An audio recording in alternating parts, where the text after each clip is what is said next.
Well, I don't think that it was before. So we got one. I think we have one for this. Okay. So, and just to let you guys know, unfortunately, we're having some technical issues, so we're not able to project everything on the screen like we normally do. So we're just rolling with old school. So, Dennis? This stuff is going just to see if anything. Okay with that.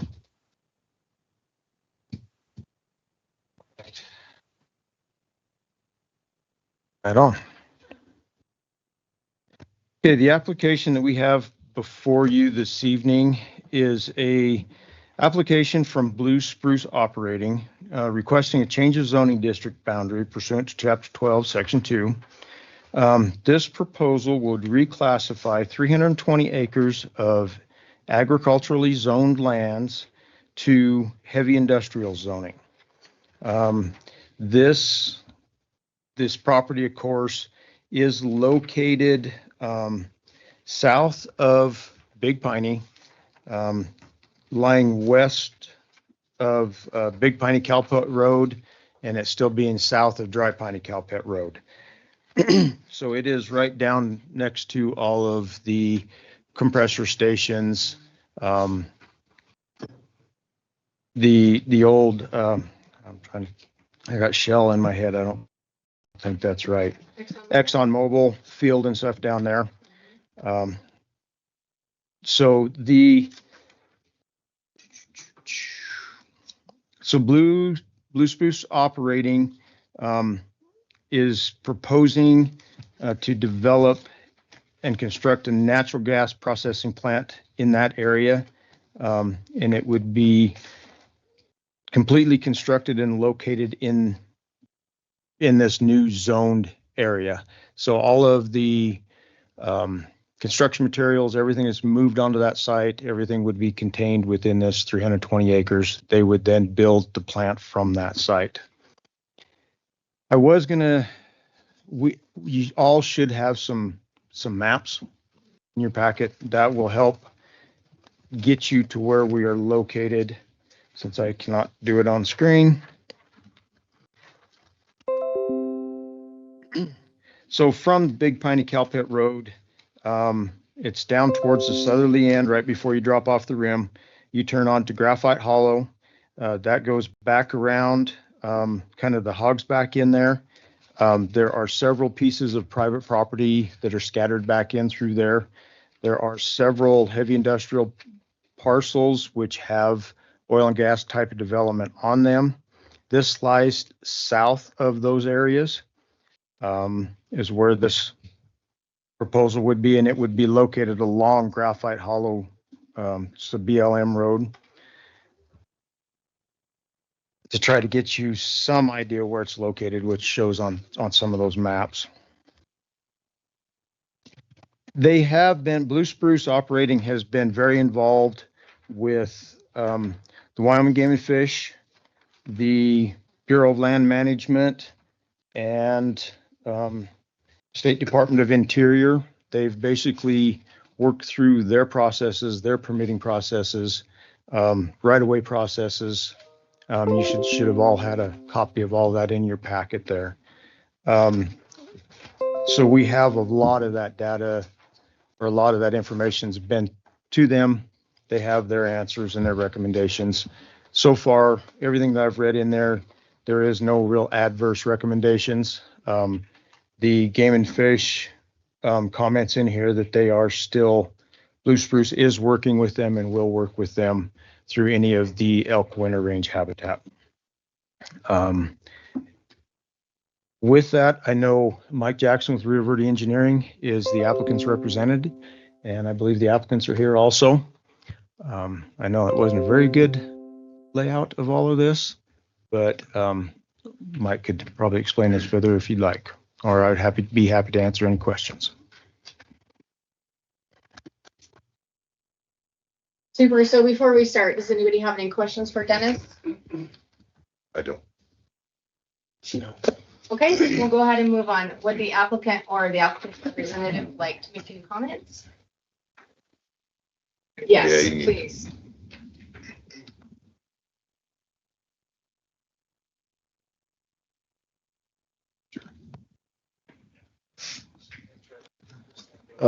Thank you. Mike Jackson with Rio Verde Engineering. I think Dennis laid it out pretty well. I think at this point, it should be recognized that they're not through any final phases of processing plant design. So that would be a process that would be going full tilt once a rezone was approved. Looking at down the road, if the rezone was to happen, we would absolutely need a CUP for certain equipment that would exceed the maximum height. So that's something that would definitely take place. At this point, there's no final plant design, so obviously that's kind of skipping ahead, but that's something to keep in mind. And I know that these guys have thought about workers during construction, things like that. So that would be something that would be more delved into at that point. So at this point, you know, it's private property. They have all their right of ways assigned from BLM. And if you've got any real questions about the process itself, we've got the experts here with me, and they know that process a lot better than me. So I probably think that it's best if I just open it up for questions that you guys might have about the process and what this project entails, and really the benefits that it would bring to the county. So, Gentlemen, do you have any comments? My comments. State your name. Yes, I can. I'm Andrew Moses with Blue Spruce Operating, one of the co-founders and partners. I have with me here Scott Guberle, also a co-founder and partner. Madam Chairwoman and board members, I appreciate your time. I would just like to echo what Mr. Fornstrom said, that we are working with multiple state agencies, federal agencies, going through a full EA environmental assessment process with the Pinedale Field Office, with the PLM is under the NEPA. We are working with the Wyoming DEQ Industrial Siting Division that handles a lot of the impacts and addresses a lot of the mitigation that would be associated with this project. Working with Game and Fish that was mentioned. We have a regulatory and environmental contractor on staff that is doing all the natural resource surveys, all of the wetland delineation surveys, and we feel like we have truly found a sweet spot on our own private property here to rezone. We're going for a 320 acre rezone. The total plant footprint would actually be closer to 40 to 60 acres. We just did the 320 acres basically just reflects if the plant site boundary clipped a quarter section. We just lumped those all in together. So when we hear 320 acres, it's really 40 to 60 acres of a plant site footprint.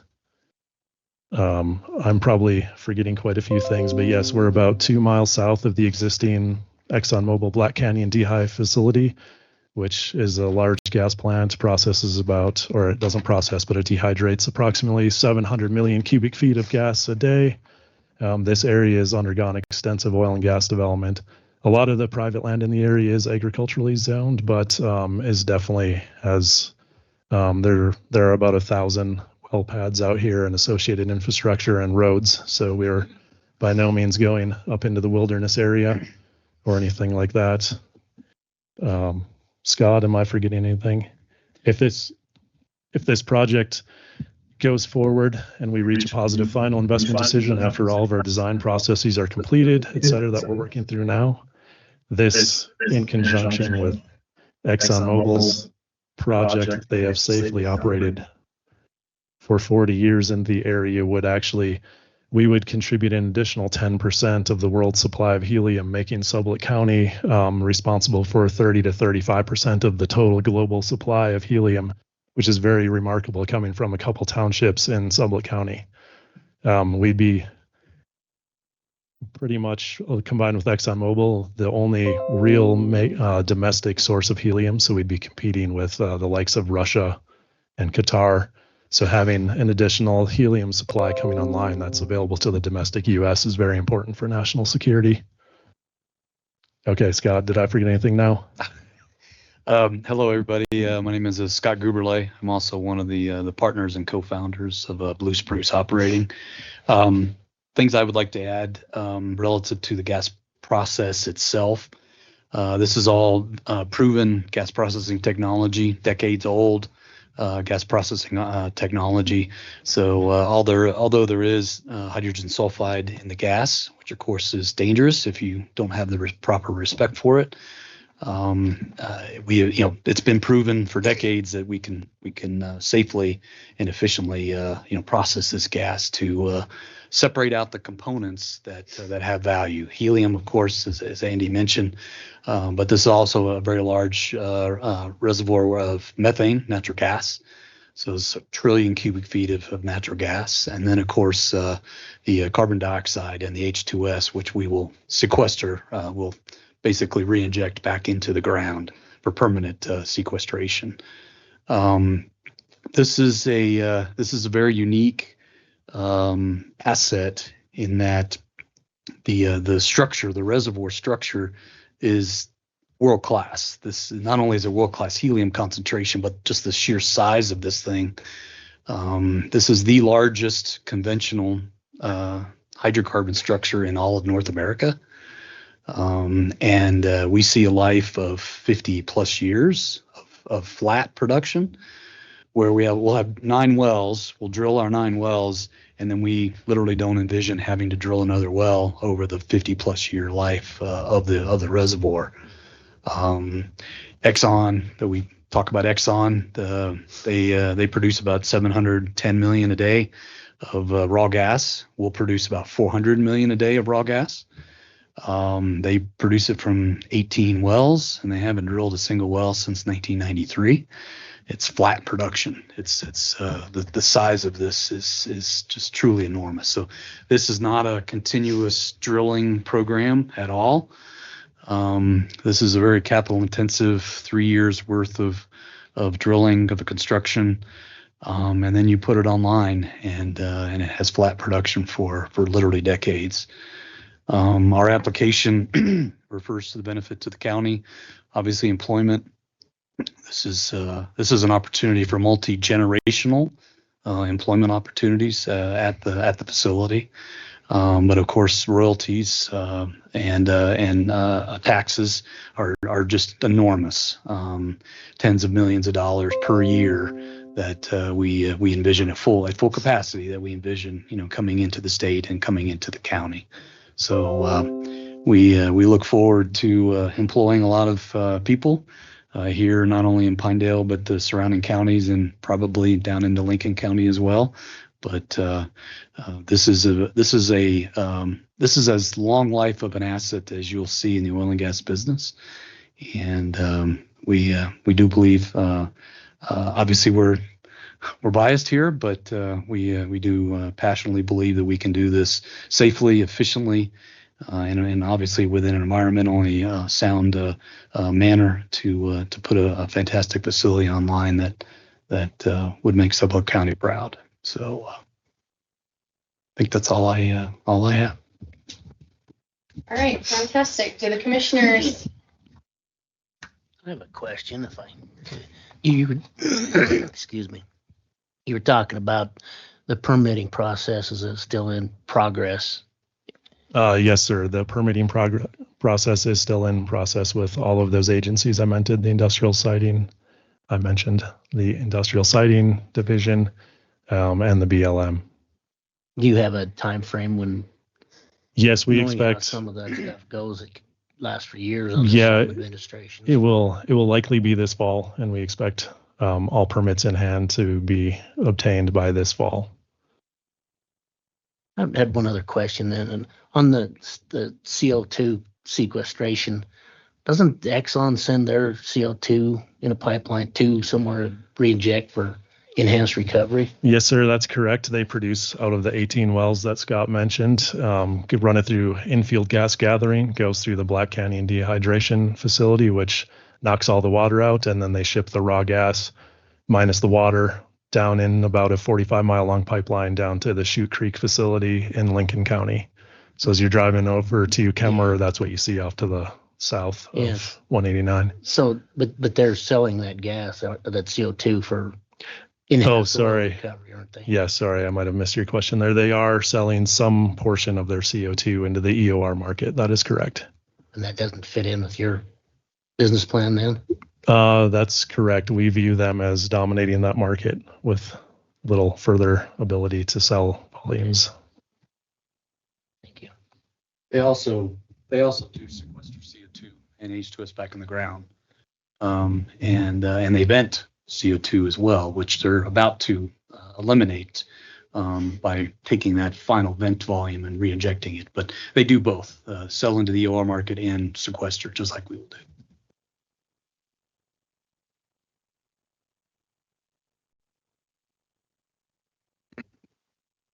If I understood the application right, it says you plan on trucking everything out to start, but then it's somewhat maybe implied in the future you'll build pipelines and get rid of truck trips. Was that correct? Or The the helium will always be trucked for the next 50 years, but from day one, we will pipeline the natural gas for sale and pipeline the CO2 and the H2S, hydrogen sulfide, for sequestration. So we'll pipe both of those from day one. So the only thing that'll be trucked out is the helium. And that will be about 2 truckloads per day on average. Yeah, right.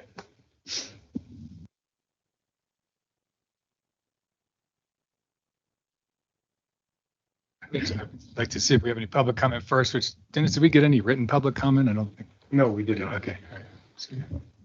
So I do have one question. So obviously there were some issues with the Denbury facility. Is there anything, are you guys going to do things differently? I would assume so. And what are those processes? Yeah, I will let Scott discuss the production operations and the facility, but as the geologist, I will say that the rocks do actually change as you move up into the north beyond Exxon's acreage up to where the Denbury production wells were located. They tend to have a lot more anhydrite, which has zero porosity, no storage space for gas, whereas we do not see that on our acreage in the well that we just appraisal well we drilled last fall. So the to add on to that, the Denbury acreage had about 50% of we call it pay, the rock that contains the natural gas. So literally half of what we see on our acreage. But Denbury was trying to get the big production rates like Exxon was, and that caused downhole issues with sulfur. Basically, sulfur deposited out into tubulars. We have numerous friends who work Denbury, so we know the project very well, and we have the ability to learn from what they saw, and we have spoken to quite a number of Exxon personnel about how to produce this gas. They also their plant design had some areas of the plant that were carbon steel, just regular pipeline steel. And in the presence of water, this gas is corrosive. And so you just can't do that. You have to use special metallurgy for certain portions of the plant that still have water. So we learned from that as well. Obviously, we're not gonna design for that.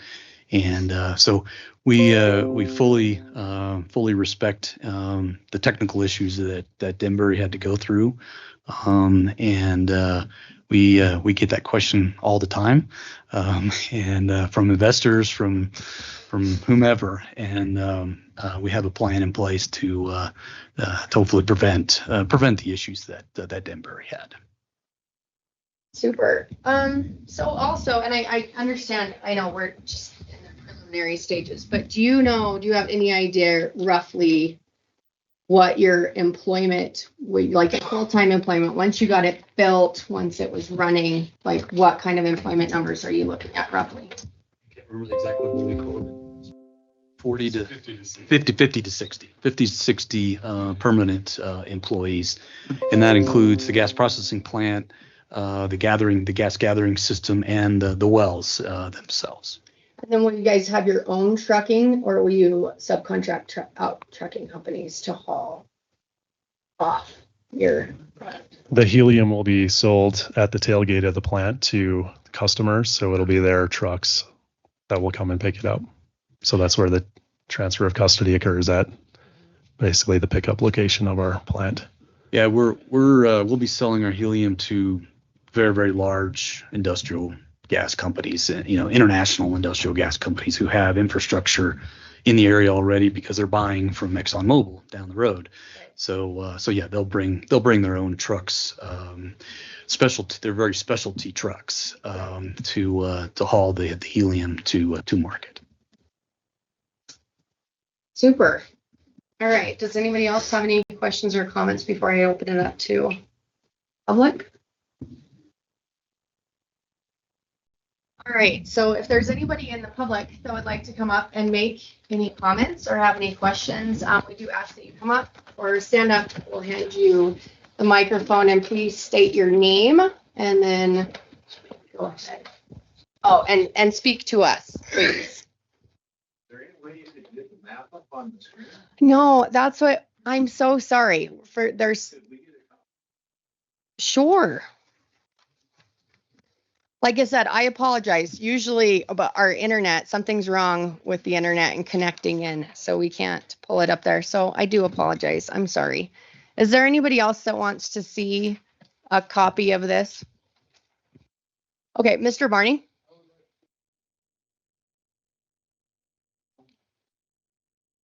Oh, you wanna take this?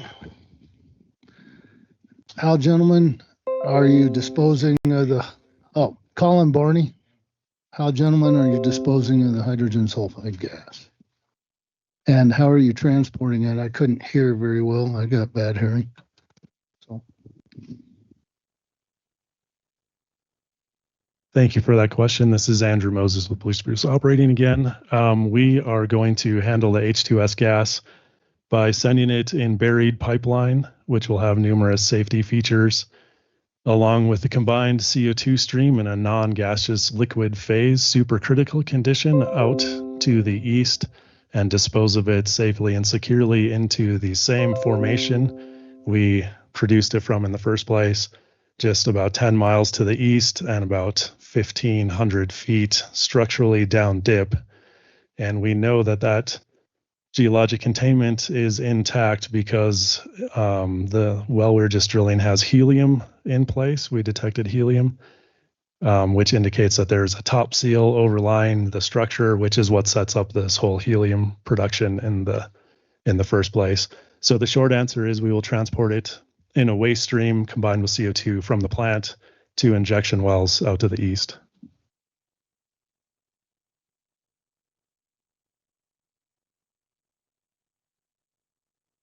turn it into something else.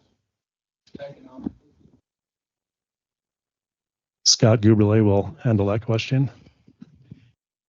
Yes, there is. But the last part of your statement is the critical part. It's just not economic. ExxonMobil originally, when they built Shoe Creek, had a very large sulfur plant. They were the world's largest supplier of sulfur, in the world. And obviously, sulfur is used for many uses. But they shut that plant down just due to the economics. And it remains that way today. It's just not economic to capture and produce just sulfur.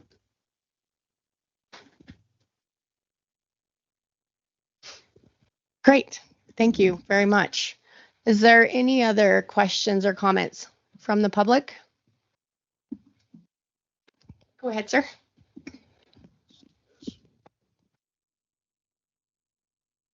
Yeah, hi, Bill Ames. A question on the plant, 320 acres.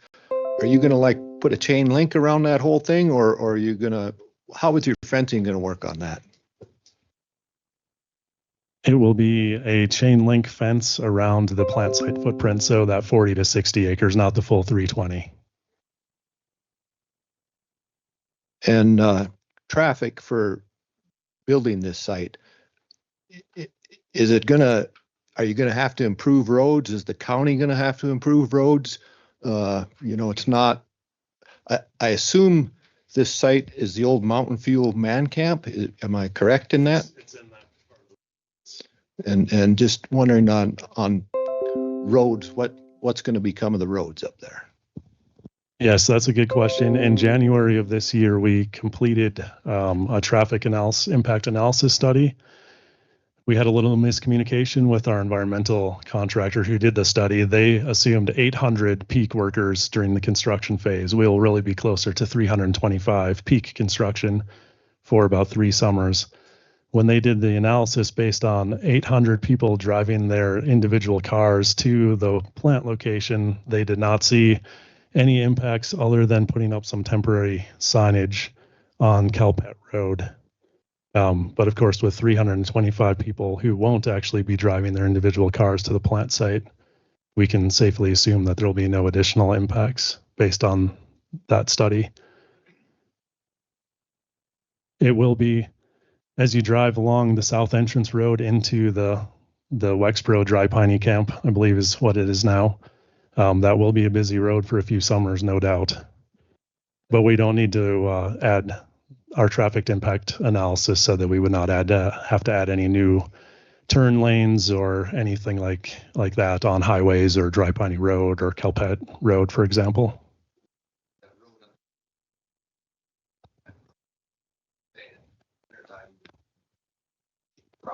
It's susceptible to crumbling, deteriorating the road with all that heavy truck traffic. Yeah. No, we actually are. We just had the pleasure of getting our invoice from ExxonMobil. We have an existing ExxonMobil and Wexpro road maintenance agreement, so we are going to be chip sealing that this fall, unfortunately. But yeah, it's the operator's responsibility to keep those roads in shape based on our right of ways with the BLM. And speaking of winter, it's a very narrow, windy, can be dangerous road, but our plant construction will honor the big game winter stips in the area. So we will only be constructing May 1st to November 15th, as well as drilling the wells May 15th to November 1st, or I got that mixed up, May 1st, November 15th. This is extra credit, an extra credit answer for you here, but we're basically modularizing our construction. So we'll haul everything in and assemble it during the summer months. So we won't be in the area during the winter other than normal daily operations once we're up and running. Do you know how many trucks how many helium trucks Exxon has in a day up in the Black Canyon?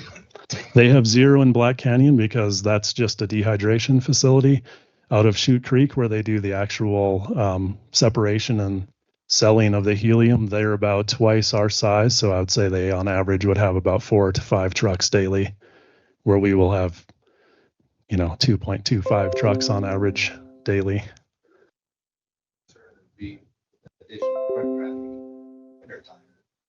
What's the possibility of extending a pipeline down closer to the highway so we wouldn't be throwing that extra traffic up the range? Scott, do you have an answer for that? I know when we looked at doing that, we're concerned with helium losses in the pipeline because it's a very small molecule that's constantly trying to escape. So once you put it in one of these ISO containers, you start to incur significant losses after 40 days. So to ship it through a pipeline to an additional facility, which would have its own footprint out closer to the highway, I think we kind of took the approach where that'd be a trade-off, where the 2 additional trucks into an area that has active oil and gas activity with associated vehicle trips to well pads, et cetera. We felt it was kind of a trade-off, I guess. Transfer station.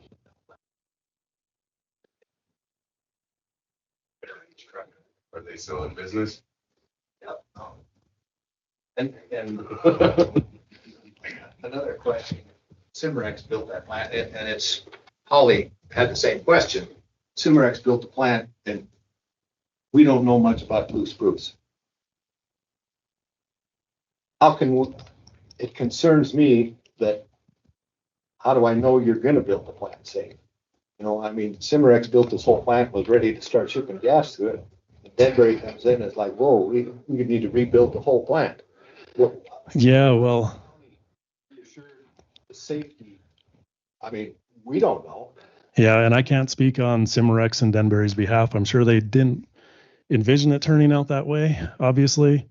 But I will say that I think we can give you a little bit of comfort is that even though Blue Spruce is a small company, we do not have that engineering capability in-house. So we are hiring world-class, well-known, reputable firms to do all of the plant design. So there'll be that. And then we also have a fairly extensive regulatory process we're working through that from the state level and federal level. Everybody has a lot of ideas on how things should be done. So we're working through all of that right now. Great. Thank you, sir. Is there any other public comment in the room or questions? Is there any comment or questions online?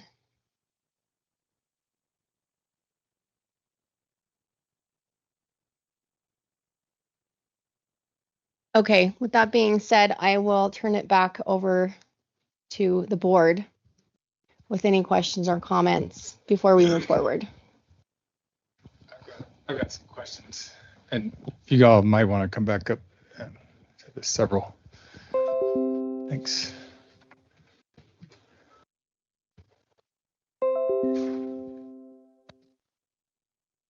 Mike, would you mind grabbing that microphone there so you guys have something to speak into? Thank you. I was curious on I just did a little bit of reading around. I was curious about like helium royalties versus natural gas royalties, and I found different conflicting things. So I'm going to use this as an opportunity to learn from the experts here. Are those handled differently? How are helium royalties handled differently as far as what does it mean to the county at the end of the day? Helium versus natural gas. Yeah, that is a good question. So in federal oil and gas leases, helium is often, and including in our leases, explicitly excluded. That doesn't mean that we don't have to pay a royalty. That just means we have to go get yet another separate agreement with the federal government, which we do have in hand, which establishes a royalty rate for helium, which then, of course, like natural gas, would go to the Office of Natural Resources Revenue, which would is it 50% or 40? 50% gets funneled back to the state of Wyoming and then distributed back to counties from there. Okay. But that is a good question. On state leases and fee leases, helium is generally included at the same royalty rate as natural gas. Okay, thanks for that. And then you mentioned in your numbers that you projected a tax and royalty revenue of 35 million associated with helium. And then you use another number of 2.4 billion over 40 years associated with helium, severance, and ad valorem. Oh, sorry. I think you actually, sorry, I got that wrong. Helium and methane. That seems to be very specific wording. I was wondering what did you leave the methane out of the first number and then add it in the second number? Could you just explain like what the math is there? Yeah, that's a good question. Scott, do you know how we rolled that up? I think all we're trying to do there is highlight the helium value. That was the first intent. That's why we specifically said helium, severance, and ad valorem alone, 35 million a year. But obviously you get royalties and severance and ad valorem on the methane sales as well. So we just included it all in that final number, the 2.4 billion over the life of the project.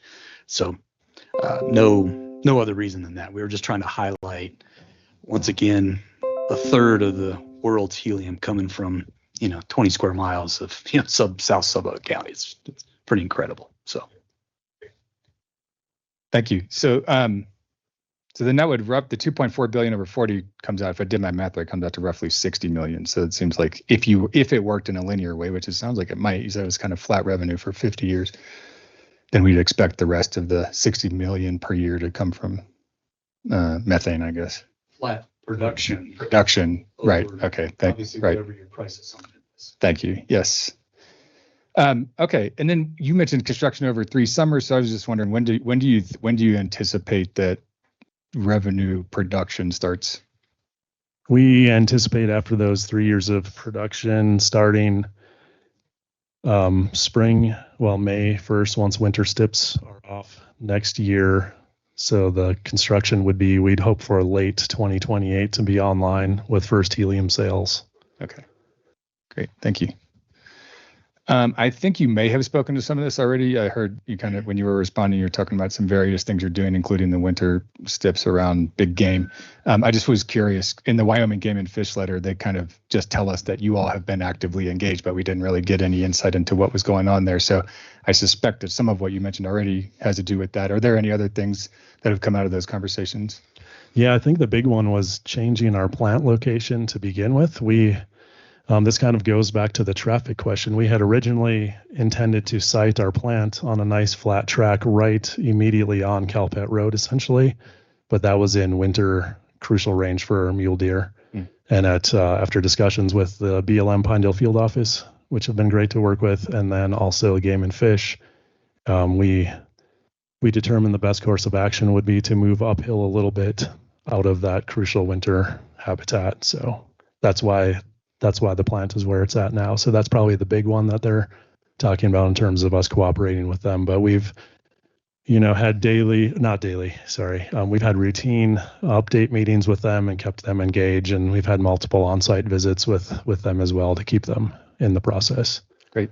Thank you.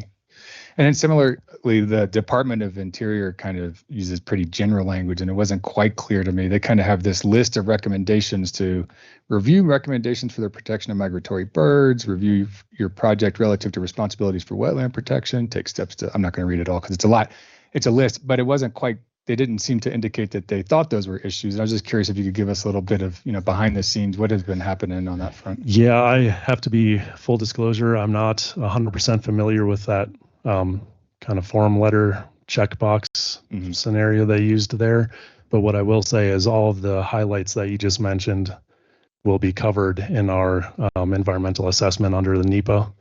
They're a contributor to that effort as well. And I know that we just had natural resource specialists doing field surveys for, of course, potential endangered wildlife species out in the field. They were literally delineating wetlands for some of the pipeline crossings.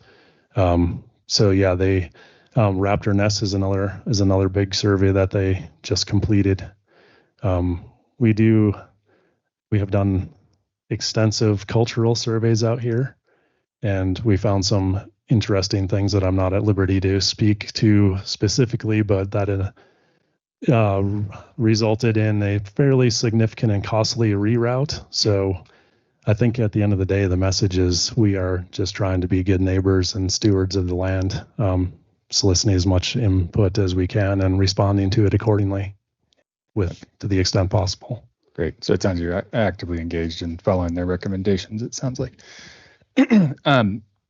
And then you say that you will not need large quantities of water, but there's really no estimates or anything. I'm just curious, can you give us any details there? Like what's not large quantities of water? Yeah, so the long-term water use that will be on site will be for bathroom facilities at the control room and the gas processing plant. During construction, and I'm still working with the state engineer's office to hammer out these details, during the summer months of construction, so the first 3 summers, we could use up to 0.3 acre feet per year for dust control and dust abatement just on the plant location. So I think that works out to be, it was around 110,000 gallons per month for the 5-month long construction season, just during the construction phase. Once the plant's up and running, it will really just be the control room bathrooms essentially. Okay. See, I was just curious, are there any, I think we're all fairly well steeped in kind of the environmental impact considerations with natural gas extraction. I was just curious, are there special considerations for helium, or are they essentially the same? The short answer is we basically drill natural gas wells and then have separate processing, additional processing technology in the gas processing plant. So yeah, you have to build a well pad, drill the well, lay So same pipelines. group of considerations. Yeah. It's not hazardous helium is not hazardous in and of itself. Obviously, if you were only breathing helium, that would be an issue. But it's not like hydrogen sulfide that of course is deadly. There are no adverse effects just breathing it in the air. And if you were to breathe helium, your voice would get high and Right. squeaky. All right, let's see. And then I guess this, I'll use the opportunity to learn from you here too, because I've read enough and heard enough around like abandonment of wells being an issue in Wyoming just historically, right? So I was just curious, are there current mitigation measures that have been taken to address that today? Yeah, again, kind of the short answer without going into all of the details. The BLM is about to raise their bonding requirements, and then essentially every permit that gets issued to you, you have to submit a reclamation estimate and likely post a bond for that specific element of the project. So the wells will be covered under our statewide BLM bond for the federal wells. For the private wells, we have a bond with the Wyoming Oil and Gas Conservation Commission. For the right-of-ways, we will have to post a bond. For the injection wells, we'll have to post a bond. Anything else that I'm forgetting to mention, we'll have to post a bond. Okay, so yeah, got it. And then I wasn't totally sure from reading, but the 5 disposal wells you talk about, or proposed disposal wells, those are on site in the same location. Oh no, where are those? Those are about 10 miles to the east of here on a state section. Okay. So out closer it's along Dry Piney Road, about 3 miles west of Highway 189. Okay. And that won't really be any facilities. That'll essentially be a well pad with 5 well heads. Okay. And that will also have a chain link fence around it for safety considerations. Okay. All right, great. Those are all my questions. Thank you. Thank you. I had a couple then. So you got a multiple well pad for the disposal. Are the production wells, are they all going to be separate well pads? No, thank you for bringing that up as well. All of our well pads are multi-well pads to reduce our disturbance in the area and mitigate just general disturbance counts. So our 3 production well pads will each have 3 wells each instead of having 9 separate well pads. Okay, thank you. Yep. And the other thing I was kind of wondering about is during the construction phase of it, with the 250 people, are you going to have a man camp or something there, or what happens with the? Yeah, to be completely honest with you, we're still working through some of those details with our environmental consultants as part of the industrial siting division application. Our preliminary studies have shown that in the communities within the study area, Pinedale included, Big Piney, Marbleton, of course, LaBarge, extending down to Kemmerer, when we go look at all of the available units, whether it's a hotel or motel or RV parks, etc., the numbers we're seeing, it actually shows that we have, we meet the 25% vacancy hurdle. So in other words, they think even after our workforce moves in, that there will still be 25% vacancy. We specifically highlighted that it is tourist season around here as well, and that may not be the case. So we have a supplemental workforce housing plan that shows what happens if we go below the 25% vacancy rate, in which case we would be looking at man camps. And we have a few landowners that have parcels in the Big Piney area where we would likely set up man camps, and there wouldn't be permanent, sewer, water, or water wells or anything. It would be a temporary, everything above ground, double containment, haul water in, haul sewage out, generators, just like if you're on a drilling rig for 3 months in the summer. Thank you. That's all I have.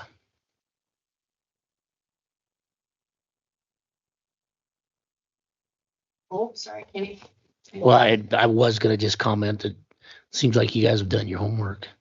I've been pretty impressed with the information that you've given so far. So Yeah, I appreciate that comment. This has been our life for 5 years, so this is our only asset. The company was founded to develop this project and this helium resource, so it's all we do.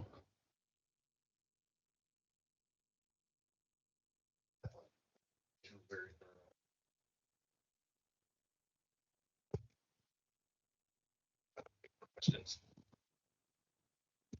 I would like to agree with Ken and say that I really appreciate you guys coming here. I think this sounds like wonderful opportunity for our county. Like I said, I appreciate how thorough. I've been very much enjoyed learning a lot more about the process. And like I said, I do appreciate you guys coming with so much information and both of you being here as well, because this has been great. So I appreciate it. With that being said, if no one else has any questions or comments, would anyone like to make a motion?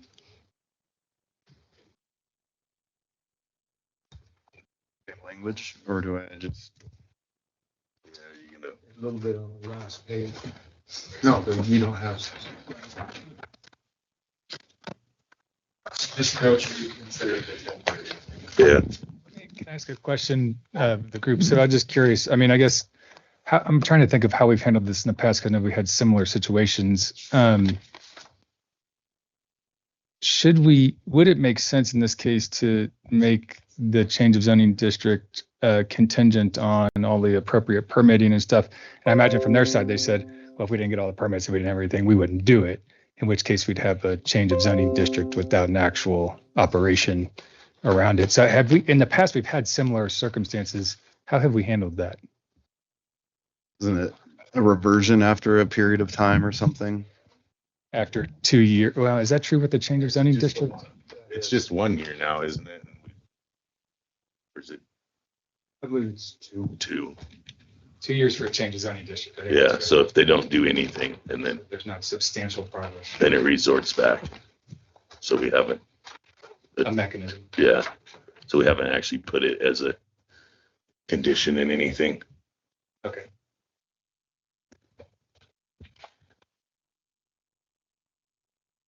One quick question for you, Dennis. When you were reading this, did you say that was according to chapter 12? Was that a misstatement or No, that is, it was? the chapter state, the 12? statement is correct. It is chapter 12, section 2. So this is incorrect then. Okay. Shouldn't that be an X then? Yes. And only 2 eyes. Only 2. It was close. 8, 12. Okay. Hey, It's there are Roman no numerals. more Romans around, Yeah. okay? There's no one here to correct us. Just along read it on the right on the proposal here on the motion. Or excuse me, no, that is incorrect. It is chapter 8, section 2. Chapter 12 is subdivision. It is chapter 8, section 2. Well, I could have messed the whole show up. You guys have to come back Nice here. job, Sorry.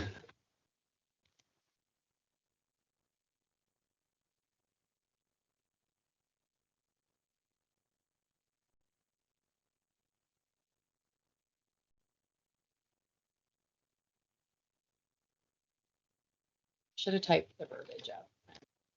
That's okay. So I just need to mention the 10 findings and recommend for approval Yes. and use this language. Yes. Okay, so I would like to move that we recommend the application by Blue Spruce Operation LLC requesting a change of zoning district boundary pursuant to Chapter 8, Section 2 of the Sublette County Zoning and Development Regulations to reclassify 320 acres from A1 agricultural zoning to IH heavy industrial zoning.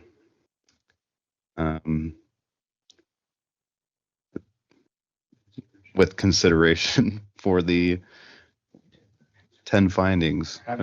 Having considered that, I like that better. Having considered the 10 findings. Okay, so we have a motion. Do we have a second? I'll second. All those in favor, say aye. Aye.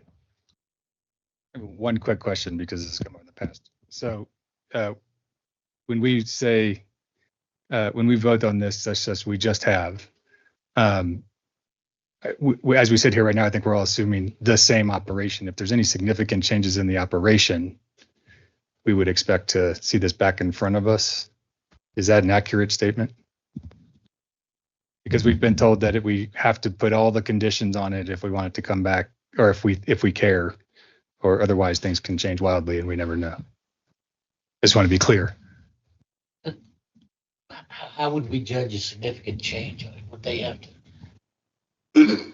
20 wells instead of 9 wells, or major, 100 acre site instead of a 60 acre site, or I don't know, some significant change about the operation. Okay, understand. Thank you. Okay, so do we, Well, my assumption is we've just voted on the application as proposed, and that would assume that, as the operation is proposed, obviously we know it's not built. There's things that happen that there'll be, this is not the full detailed plan, but I just want to be clear that if something changed significant, that we would expect it to come back in front of us. Is that a true statement? I just want to make sure we're all on the same page. That would be a true statement. And currently this is for the change of zoning of those properties. So when they come forward with the conditional use, they would have a lot more detail as to the actual construction of the plant. And those things I think that you're concerned about would probably be laid out then. But yeah, you're following correct. Okay. All right. Well, with that, I'll say aye. aye. So motion passes with 5 approved. Thank you, gentlemen, so much. We really appreciate it. Appreciate it. Good luck on that. Good questions. Thank you. Okay, with that being said, we're going to take a brief break so I can see if I can get my computer to work so I can pull my stuff up on the screen. So let's do a 5-minute break and we'll re-adjourn.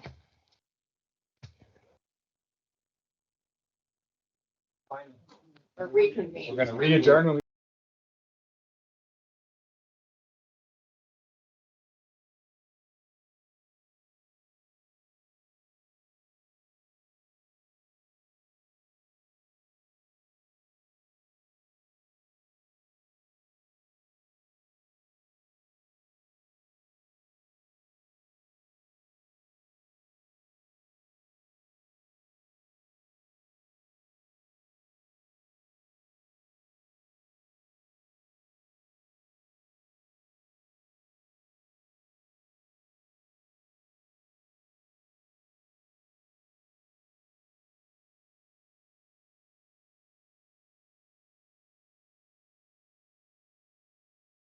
Everyone coming here so we can, if we can get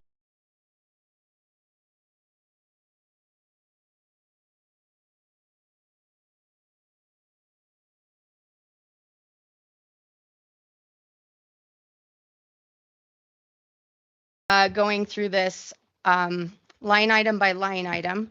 And we've taken down everybody's comments, questions. We've taken it all into consideration. So the way that we're going to work this tonight is I'm actually going to open this up for public comment or questions to start with.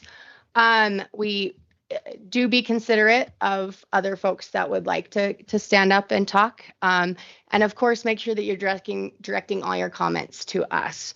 After we open it up for public comment, it will be closed and we'll proceed and it'll turn over to the board and we will go through and make our final decisions on what we want each line item to say that we need to change. So, and also we were planning to have this meeting done by 9 tonight. So whatever we don't make it through tonight, next Thursday, we're going to be having a meeting in Big Piney, and it'll be specifically for rules and regulations that we'll be going over to keep going. So with that being said, I will open it up to public comment. So if there's anyone out here that has any comments, any questions, anything they would like to say, especially particularly to concerning chapter 2. And we'll give you a microphone when you're ready. Yes, yeah. And if you want to talk, please come up, grab a microphone, state your name, and go ahead.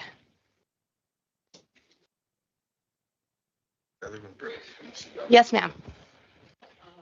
I need more background. I don't need that. We need it for Zoom. Yeah, Sakes. sorry. My name is Alice Aldrich. What exactly are your zoning changes going to be? I had no idea this happened until I got a postcard in the mail.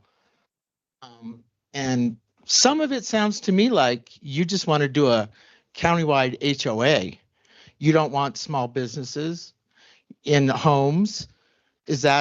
Am I correct on that? No, ma'am, you're not correct. So what has happened with this process is it started about 5 years ago that they wanted to revise our current regulations. And so it was brought to the board, and it's been a long process. Over the last 5 years, they went over it. The commissioners did hire a consultant that was brought in to clean it up, tidy it up, and unfortunately that fell through. And so it's been brought back to the Planning and Zoning Board.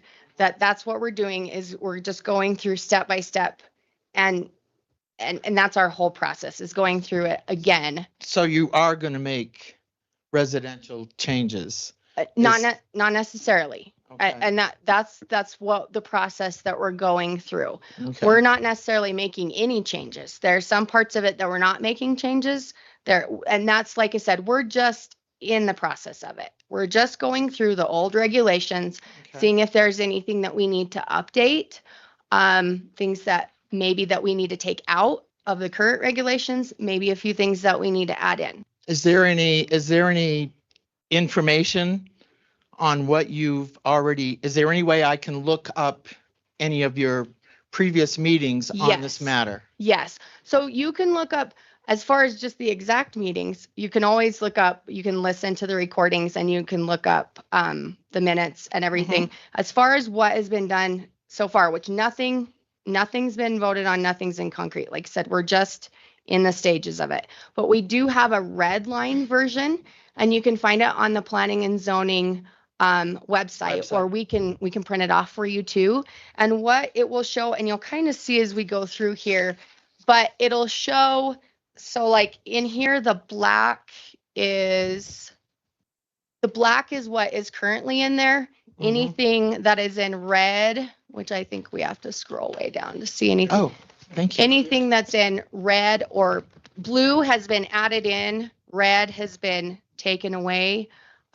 So that kind of shows you what has initially been done in the past. But like I said, none of this is concrete. Okay. So, but like I said, black is what is current. And then the red and the blue are what has up to 2023 been proposed for changes. And when do you expect to do your voting on this? Well, so we're going through it chapter by chapter. So it'll be a while. So what we're going to do though is, so we're working on chapter 2 right now. Tonight, we're going to, like I said, we've had the last several meetings that we've taken input from the public, questions. So now we're kind of just focusing on just the board talking about chapter 2. We'll get into concrete what we want for the verbiage on that, and we'll just vote on chapter 2. Okay. Then we'll move on Then to you chapter move 3. on. It'll be a process. Yeah. Okay. But yes, and we will continuously take public comment Okay. and Yeah. input on it. Well, I have a small business, and it is in my home, and Mhm. I do live within a mile of some of these industries that you don't want anybody to live within a mile of. What are you going to do? Are you going to make people move, sell their homes if they're within a mile of or are you just talking new developments? Right. So if that does pass, you're referencing the heavy industrial, is that correct? I have heavy industrial, and I have. Yeah. So if it did pass as written, which like I said, we're going to discuss that. But if it did pass as written, it would be for further development. So anything that's currently. So it would be sort of place. grandfathered in. Yes. All right. Okay. All right. Thank you. Off their website. Oh, okay. I'm fairly familiar with it. Oh, You can keep that. all right. Thank now you. if want. Thank you. Casey Fairbanks. I was hoping for some clarification on the multiple businesses not being allowed, or the multiple businesses line item being struck from a few of the zones. I was wondering if now that Mr. Lacinak, sorry, was here, if you had any clarification, was that struck because a right of use, multiple businesses in the same place was a right of use and just obvious, or did you strike it because you didn't want multiple businesses? There was some confusion last meeting. Thanks, Casey. Yeah, that brings up something I was going to bring up in a little while, which is that there's been a flaw in this process in that. Well, let me answer your question first. The answer to your question is when we dealt with that in 2023. If you looked at the one that had all the comments that went to the consultant, there's a comment that speaks exactly to multiple businesses, and it says, Dennis will add a comment, an overarching comment at the top of this section that speaks to multiple businesses. We did intend for it to be explicit that multiple businesses would be allowed in certain in the commercial districts or the appropriate districts. And that is in this, what we look at now, that's totally got lost. So like, that's one example of, I think, many examples of things that got lost in the mix that never got addressed, tasks that we said, hey, we'd love for feedback on this, or this thing needs to be resolved, and either the office is going to do it or the consultant we'd like input from, that we find ourselves, unfortunately, here today, those things undone. So it leaves us with this confusion, and I've heard, as Mr. Christensen has brought up points that point at the exact same issue. I can't remember what they were off the top of my head, but we now have this kind of unresolved draft, which I wish we didn't. I wish we had dealt with these things right now and we were opening up for public comment after we dealt with those things. I think that's what we should have done, because it creates confusion like what you just said. But I hope I answered your question sufficiently. Yep. Casey Fairbanks again. I just wanted to reiterate my disagreement of moving all the right of use things from the light industrial to the conditional use. I do not remember all of them off the top of my head, but I believe sawmill, lumberyard, parking lot, and a few others. Parking lot in particular, because pretty much any light industrial use is going to utilize your guys' definition in the rules of a parking lot. Multiple trucks, multiple pieces of equipment being parked there, that would be very hard to work around for anybody running any type of business, specifically out there at Sandra, to not be able to park their own vehicles for their own stuff on their lot. And then also wanted to reiterate having some sort of a catch-all for heavy industrial for, any type of heavy industrial use that's not listed here would be allowed in industrial, heavy industrial land. I think that's all I had. Great, thank you. Sir? I am Mike Aldrich. We've been through this. We actually had a business in Pinedale. We've been here since 1992. We were grandfathered in on Washington Street. When we moved from there, the grandfather clause is gone. It took us 2 years to find a place without deed restrictions in Pinedale. 2 years. We're on 191. We're half a mile from the industrial park. My question to all you, if this goes by you and approves it, does this go to the voters, or is this something that's going to play out in the courts? So once we pass the regulation, sir, then it goes to the Board of County Commissioners. And then you'll have another opportunity to speak to them about it, but then it would be voted on by the county commissioners. So it doesn't end up voting to the public, No, even though it affects all of us? no, unfortunately it doesn't, So sir. we lose property rights if this goes through, and our houses are devalued. Because one of the things that increases my value, in 2 years, my house has gone up $300,000 because we don't have deed restrictions. And I got to tell you, I'll fight them tooth and nail. I don't care what it costs. I just want to know why this isn't going to the voters. This is major. It's taken 3.5 years to get to this point. And how do you put all of that in one ballot initiative? There's got to be a way. Well, and sir, that's why we're going through the process that we are. We are trying to equally address everyone's concern. and try to find the happy medium for everyone in the county. And that's why we're trying to be very open and take everyone's thoughts into consideration. It sounds like mainly this is for Bondurant and Hobart. Seems to be where it's coming from. No, sir. Like I said, this has been a process that has been in the making for a long time. We needed to make revisions to the current regulations.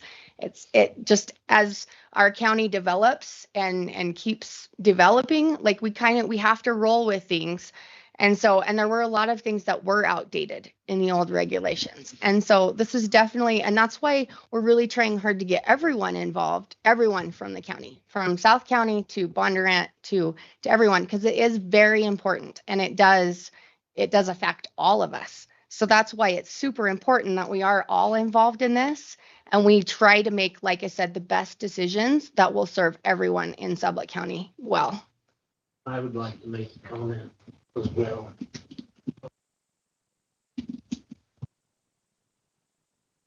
Over the course of my time on this commission, there's in the first 3 years, there was very little public participation, except their Bondurant and the Hoback Basin was very active.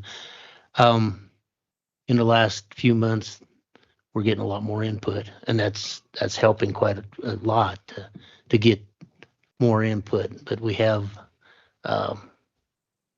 been open.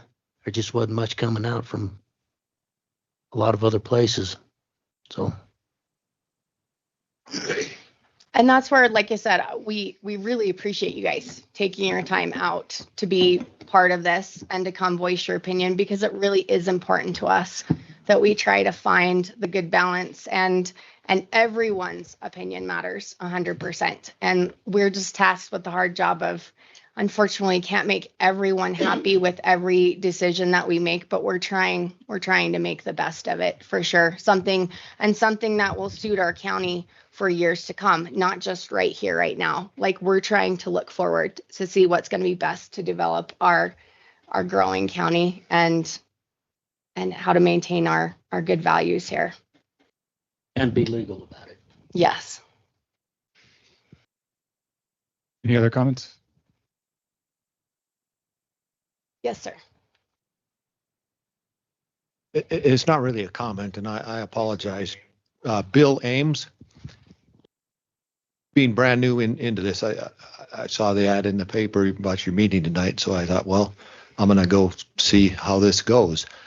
And you're going to start at chapter 1 tonight, and you're going to carry on through all the way.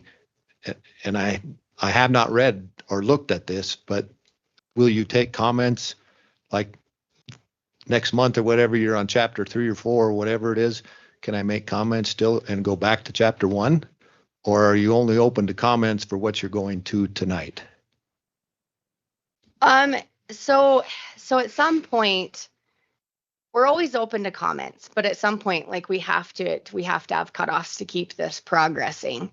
So my intent is that, like I said, we've discussed chapter 2, and I understand, that a lot of people are just becoming aware of it. But like I said, we will always take comments into consideration, but we will, vote on each chapter as we go along, because otherwise this will drag out forever.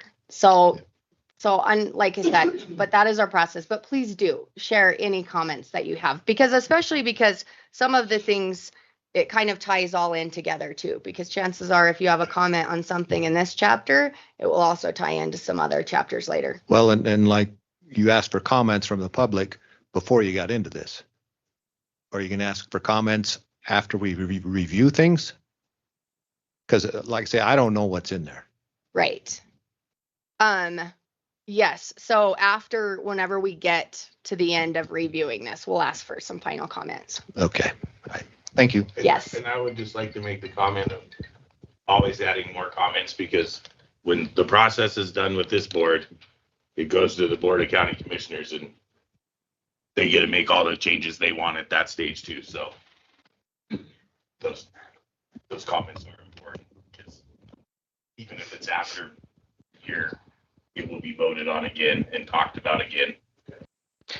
The other part to that is we've always encouraged and public comment being emailed into the planning and zoning office or being brought into the planning and zoning office.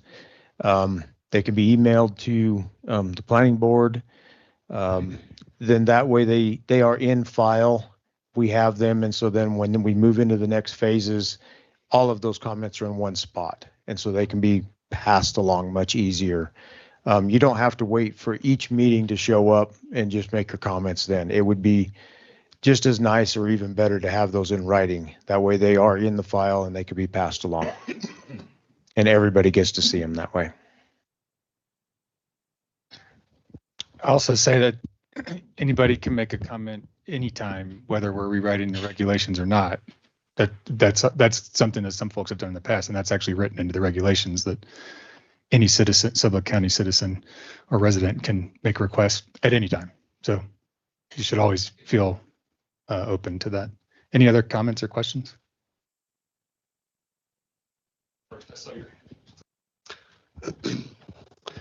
Matt Harber. I've avoided these meetings for a long time for a multitude of reasons, but so I appreciate you guys being willing to tackle all this. I guess just a comment and then a question.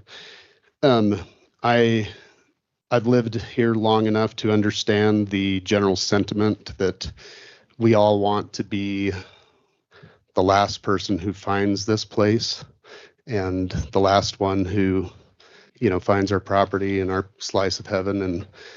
And so generally, about the only time you hear from the public is when somebody's encroaching on that or going to build something or do something different that somehow affects,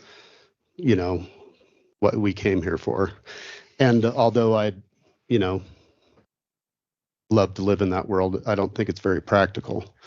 So I guess my question is,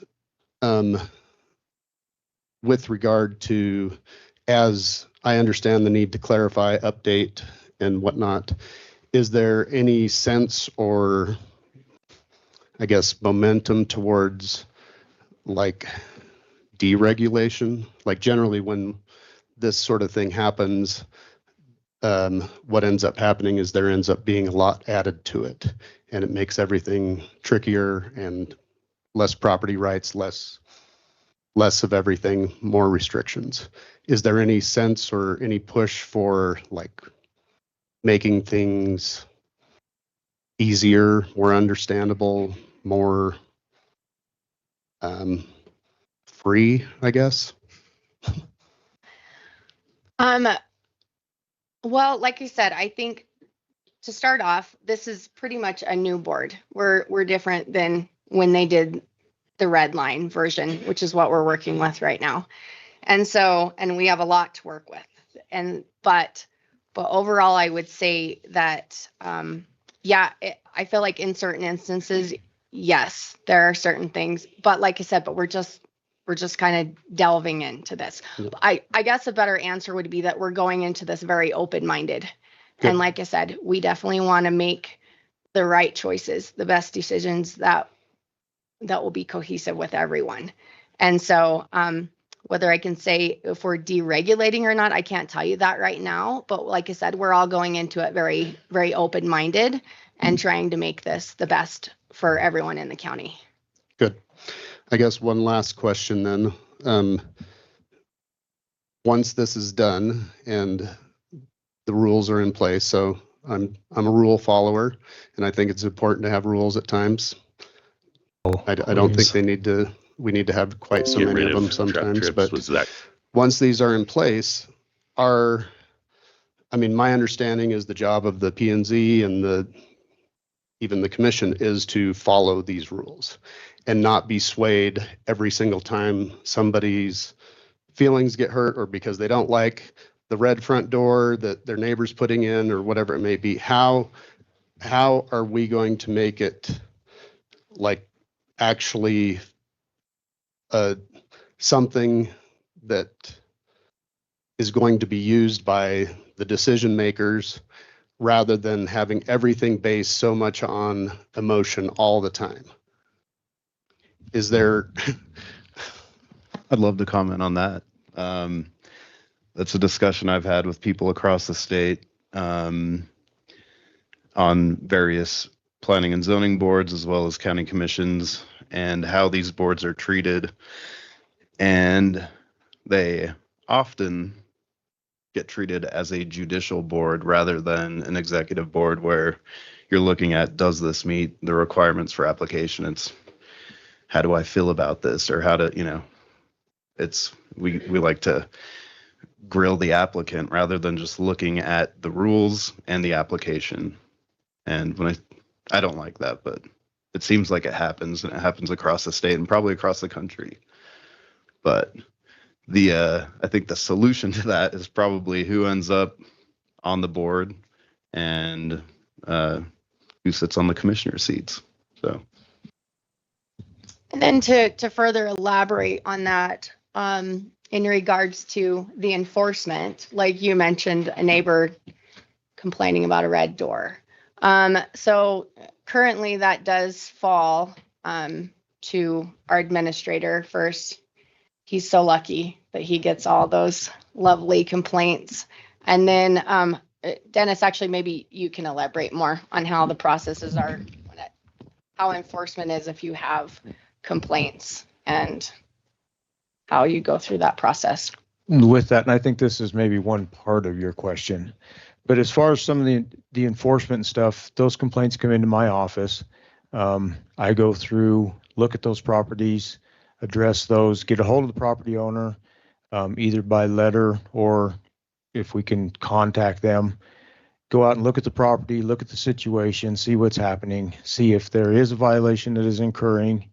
If there is, address that violation with them and see that it can be corrected.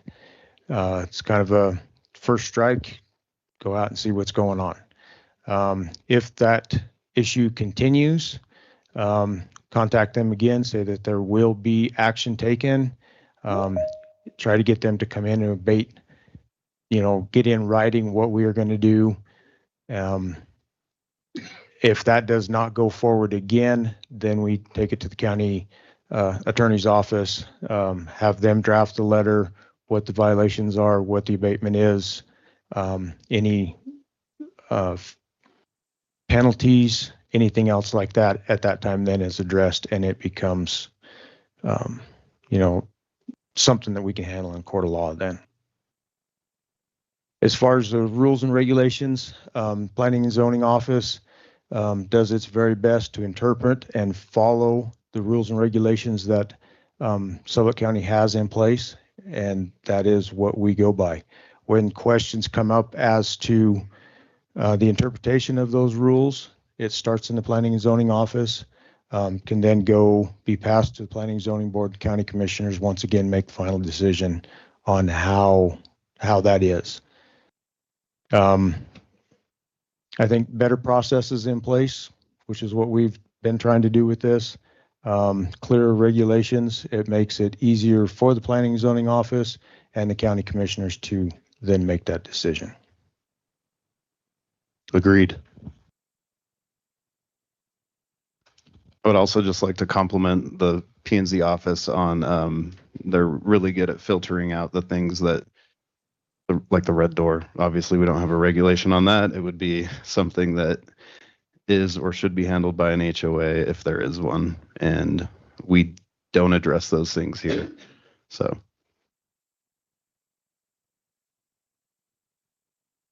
Steve Christensen with Jackson Fork Ranch. I just wanted to confirm that you received my written comments. Yes. Thank you. Did. And that's to everyone that sent written comments and anyone that called me. I wrote down your comments. I shared all comments with everybody on the board. So, and then again, everybody's comments, we make a copy of them. They will also be sent on to the county commissioners as well. So like I said, I know that in the past there was a concern that some of the comments weren't taken into consideration, but they 100% are, I promise.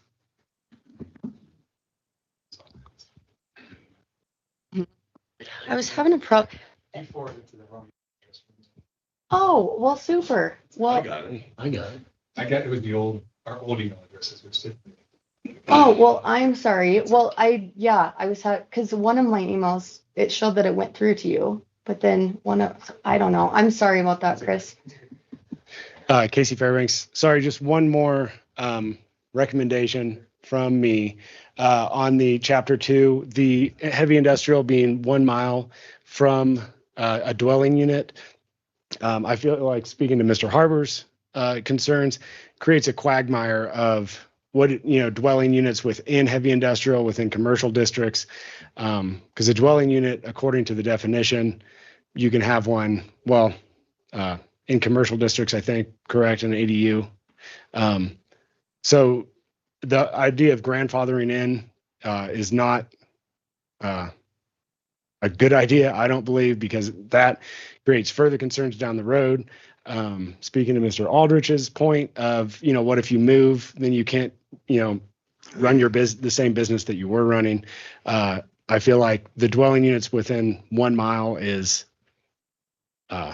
not a good addition to the Sublette County planning and zoning codes. So I think to address that, what I was meaning by the grandfather in is Miss Aldridge was saying like she already currently has a house that's within less than a mile. So if that did get adopted, like what would happen in that situation? And so that's what I was saying. Like if their house is already there and there's heavy industrial facility already there, like nothing will change with that. It's just. I was just saying that the whole grandfather in premise, I don't think works very well in code to begin with.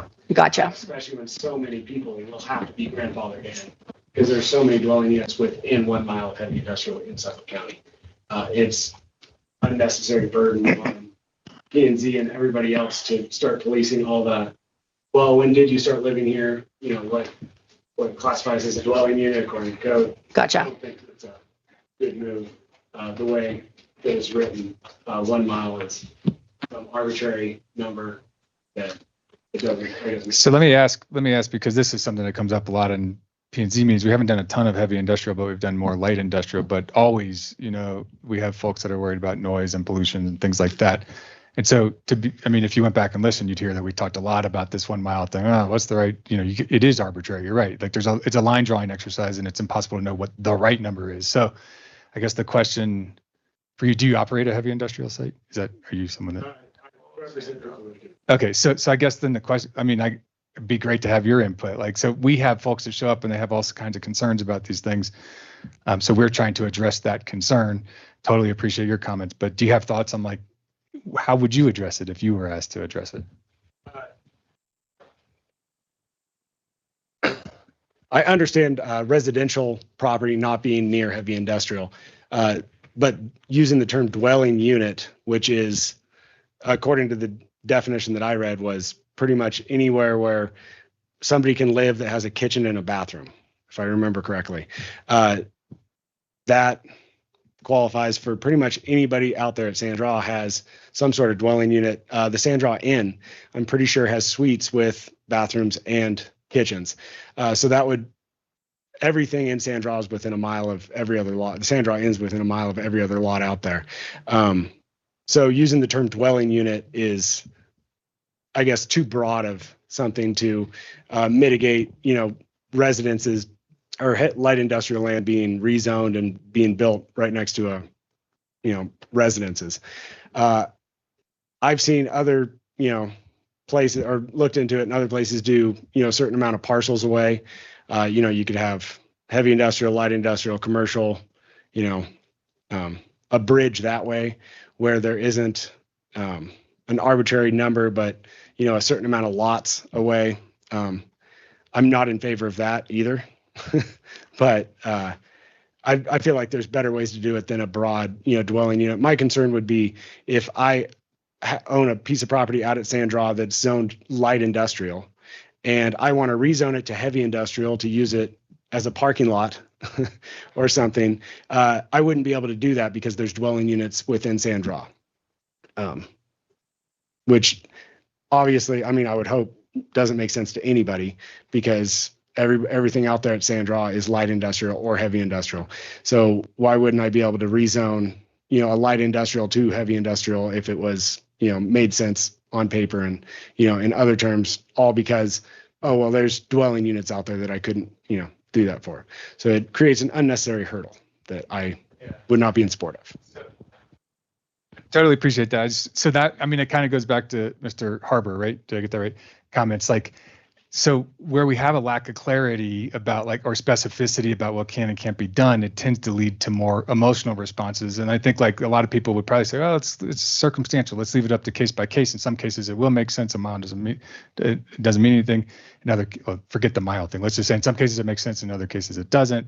And so I think it does. I think, what we're aiming to do is to create clarity. So everybody is playing by the same rules. Everybody understands what is and isn't allowed so that you don't get one applicant that looks like they've been favored where they get a yes on something that's very similar to another thing that gets a no because the circumstances are different. So I think it's difficult because a lot of us would probably say, let's leave it up to case by case, but that is where we get these more kind of emotional sorts of and accusations of bias or being unfair or not equitable. So it's a tricky position, and I appreciate your comments. I totally hear you, but I guess, again, you offered something and said, I don't like that either, but what is the solution? How do you address the problem in a way that's clear to you as an industrial lot owner, is also clear to people that are in residential areas that don't want an industrial site next to them and feel like, they should be allowed to not have that happen. It's a challenging. Sure, make it a residential 1 mile from residential property. So dwelling unit is okay. That's fair. Appreciate that. Did I see a hand? I didn't mean that. No, you're good. We're talking a lot about this 1 mile barrier, and I guess my point would be is really what all you're doing is moving the end zone line, right? And the problem is you're going to be going through a rezoning process anyway, where the neighbor's going to receive, notice of the rezoning application. They're going to have an opportunity to comment and say, hey, look, I live within a mile of this. I don't want this, or this is going to be noisy and there's going to be pollution. So in the rezoning process itself, it's going to be an opportunity to have those public comments. By changing the definition to say within one mile, all you're doing is changing where the discussion of the debate is. And so I'd recommend just leaving it alone, because there is an approval process where the local neighbors, be it 1 mile, 2 miles, 5 miles, are going to have an opportunity to comment on the rezoning process itself. So again, I would recommend that you just stick with the definition as it is right now, instead of putting in an arbitrary 1 mile, 2 mile, 3 mile. That just causes confusion. Great, thank you. Sir? Okay, in fact, the whole Bloom subdivision basically lives within a half a mile of the industrial park. And something he mentioned, basically on grandfathering in my experience, grandfathering in is only temporary. It doesn't go with your property. It's not part of your property rights. You got a business, you sell your place, you move that business, it's done. Your grandfathered right is gone. So we're still talking about losing property rights. Your property right stays with the property, though. You're saying you move away from your property. Well, yeah, it does. Okay. Well, if it's specific to a lot, then it stays with the lot. Any other comments or questions? I don't think so. So if I've got, give us an example when that's not true. So an example, you have a business. There's business outside of town here. That business was in place before zoning regulations come into it. Operated, it closed. Zoning regulations are now in. You need to, if that sets for a 2-year period of time, I think is what's currently in the regs. It is not grandfathered in. What do we call that? Oh, so our uses are. Oh man, my brain. You mean it can go away? It can go from away. A lot. Sorry. Okay, so the next person 5 years down the road comes back in. Well, I want to put this business back in. Well, it does not fit in the zoning district where you are at. Right. So grandfathering does go away. I was saying a different statement. I was saying that let's say I have a heavy industrial lot today, and let's say Yes. it changes to 1 mile and my heavy industrial lot is within 1 mile. If I move my site, heavy industrial site, to another location, I don't maintain that grandfather to the other location. Correct. I do maintain in the original. That's what I was. Correct. Yeah, the original lot that is currently there underneath that zoning stays. Right. And yeah, very correct. But if it's transferred out and that the person that picks up the lot, if they're within 2 years, would that grandfather carry on there? No, non-conforming For the same use. business? So that's what I was trying to find. Non-conforming use. If a non-conforming use is within a zoning district, after a period of time of that not being used, that use drops. It has to then comply with the existing zoning that is on site. But if the owners just changed, but the business would stay there, then that. If that the would- business stays there and keeps going, then yes, it stays Okay, going. so it would essentially grandfather in. Yes. Okay.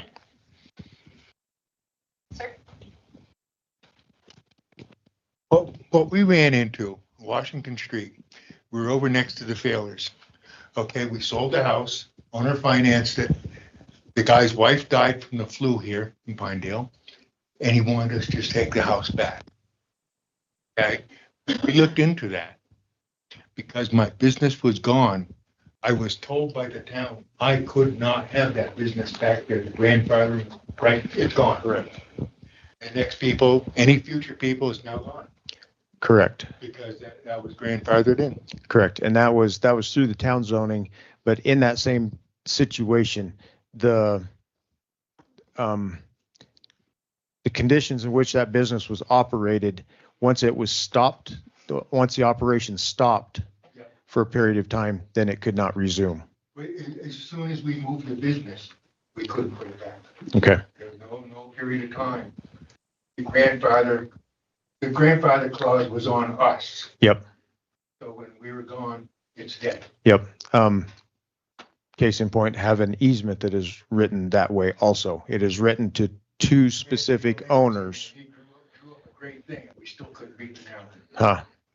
We do have, those situations where business clauses like that or easements or other things, once those persons are gone or a business moves, it's terminated. Anybody else? Sorry. Is there any questions or comments online?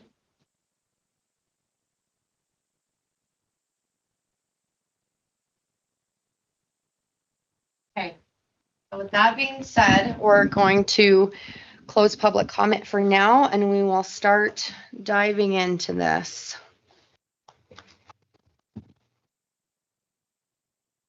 All right. So, one clarification I need to make, especially for those of you that haven't been here before. So chapter 1 is actually our chapter of definitions.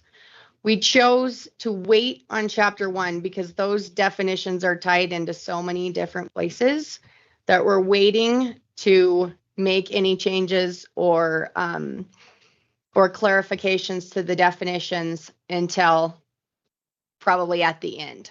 So just so you know, this is our first chapter that we're actually moving forward with. So like I said, definitely look through the definitions because there's already been some clarifications that we need to make. But like I said, we haven't made any voting. We haven't made anything for sure on the definitions on chapter 1. So just to make sure everybody's clear on that. Can I ask what are we about to do right now? We're moving on to chapter 2. So we got clear through chapter 2, taking all questions and comments. So we're going to go through all of the comments, and we're basically going to make the changes that we want to make. And then as soon as we're through this chapter, we'll vote on all of those changes as a board just for the chapter. But last time it was so contentious, it ended up being you were making motions and voting on item by item by item, Okay. not the chapter in its entirety is how we did it last time. Well, I mean, last time we, after all the public comment, we had rewrites. I did a lot of the editing and we brought it in, everybody reviewed it, and then we discussed it. And if there were points of contention, then we would vote on it. That's how we did it last time, right? Yeah. That's essentially where we're at right now. Or that's well, we don't have a rewrite. We have comments in front of us. Can I make a comment about the process? Sure. I think, I mean, from my perspective, and I know we care a lot about public comment, has been expressed many times tonight. We're very grateful for all these folks showing up and giving us public comment. I worry that we're erasing prior public comment that took place because I think that the people that are in the room today are, as one or two people mentioned, are not the same people that were in the room before. And it's great to have the diversity of perspectives. We want to hear it all. But I think that from what I've listened to in the meetings that I was not at, and then what I've listened to when I was at the meetings I was at, I don't think that the commissioners that were not here when we did this work before have gone back and listened to all of that public comment. So I think, and that's what was said. That's what in those meetings. I'm not making accusations.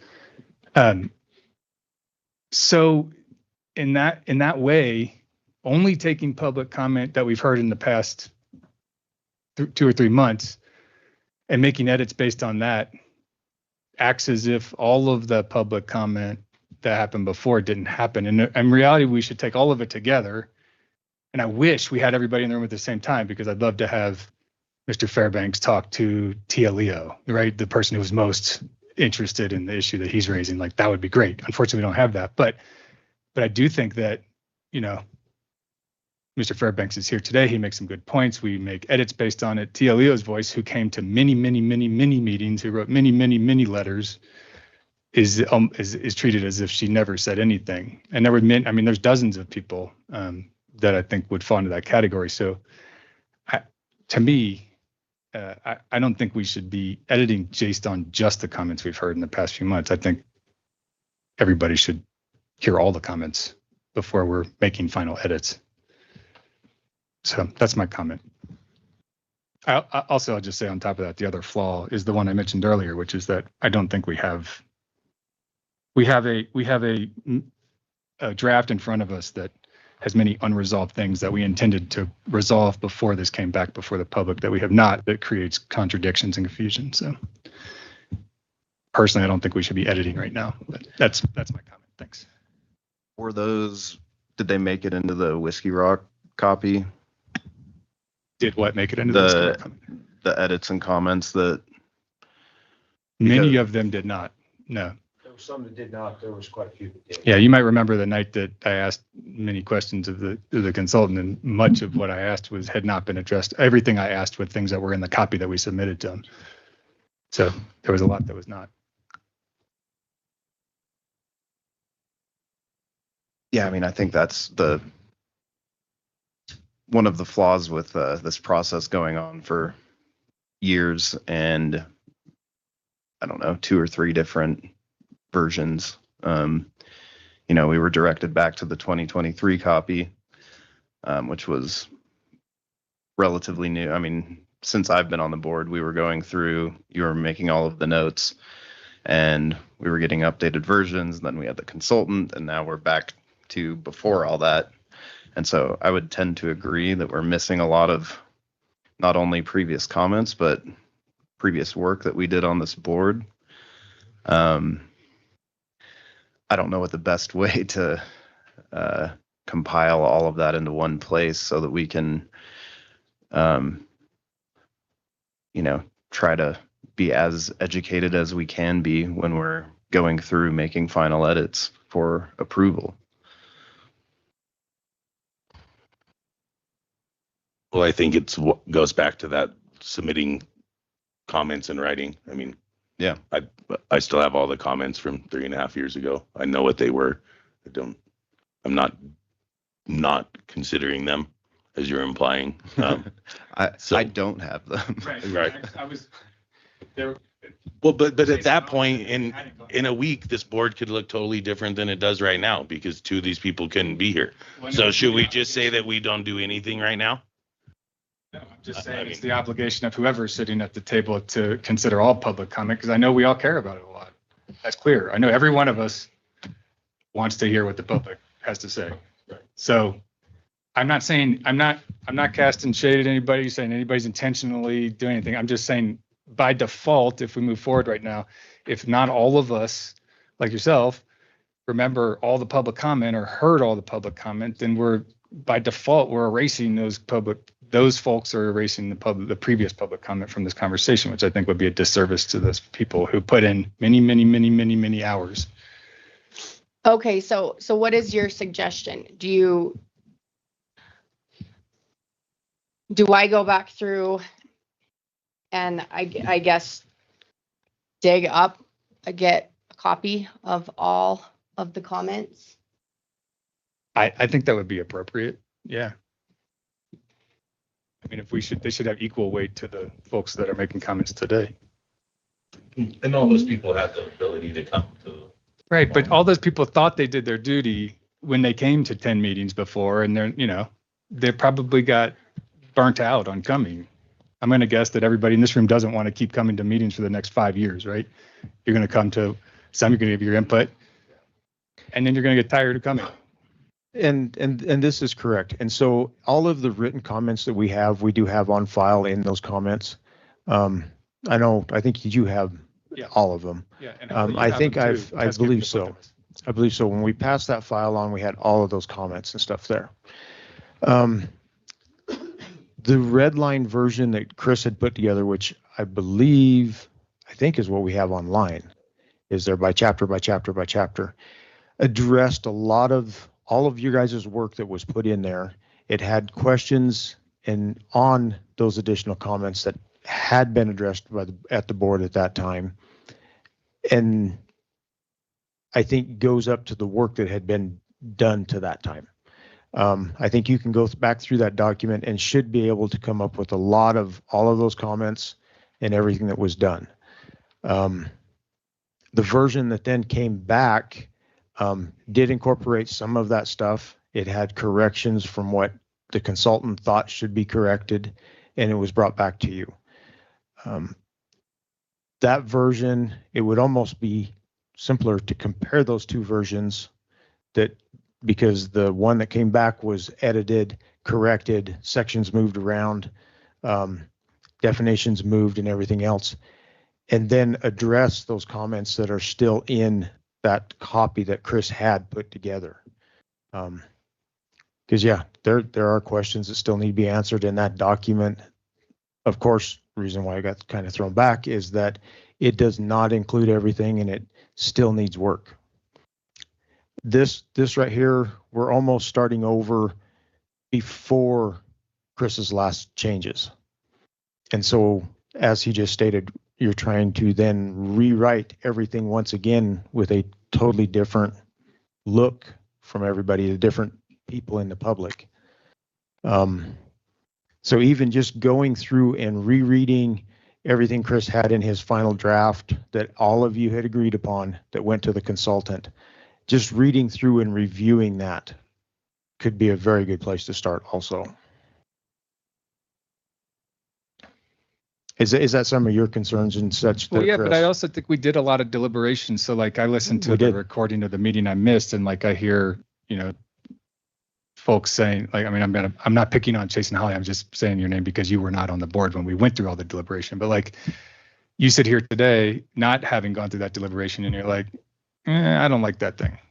Okay, well, you didn't sit through 4 hours talking about the 1 mile mark, right? Like, so like, and I don't, that's not a accusation or blame, it's just the reality. Like, so I think like, to me, it's important that you understand, anybody at this table understands that we went through a lot of deliberation and understands that deliberation doesn't just come here today. And so, I mean, if we change things willy-nilly or because of one comment in the room for something that we spent, hours and hours and hours deliberating over with lots of public comment, that's a real disservice to all the work that was done. That's my concern. So I think the solution is that for everybody who's working on it to go listen to those recordings of those meetings, hear that deliberation, look at the written comment, and treat all public comment as equal. I think that's the best solution personally.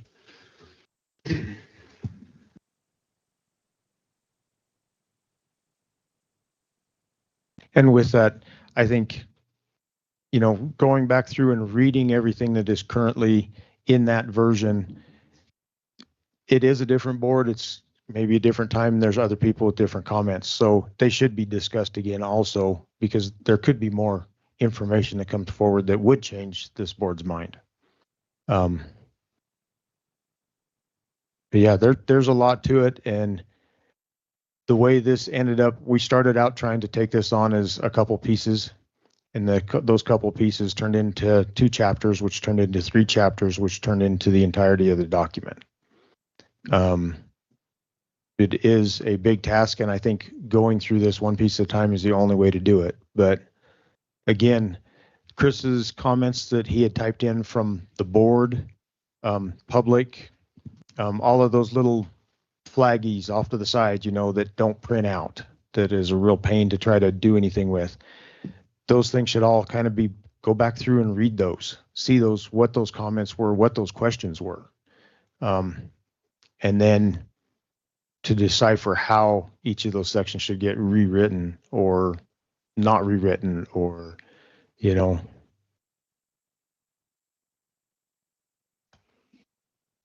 don't know. Chris brings up a lot of good points, but I think you almost have to go back through that document so that you can see, what the questions the board had at that time. Well, and I'm just going to throw it out now since we're way off track. The biggest elephant in the room is 5 weeks from now, nobody's going to be sitting in that office that had anything to do with any of this. And we're going to be sitting here teaching and working with 2 completely new people. But through all of that, this board is who has went through and revised this document. Well, you have been here the whole time. Well, yeah, but I'm just saying that whoever the new planning and zoning staff is going to be will have not went through 900 meetings, not through 900 hours of testimony. And just that is which correct. You and I know, just to get those people on speed of doing their normal daily duties of that office is a very big task, much less than rolling right into this with us. So I just want to point that out, because I don't know if everyone realizes that that's what's, at the end of July, that there will be no one will be in planning and zoning that's been there. So I'm just saying, in considering how we want to move forward, we need to consider that too. Absolutely. And potentially 2. And 2 new people on this board.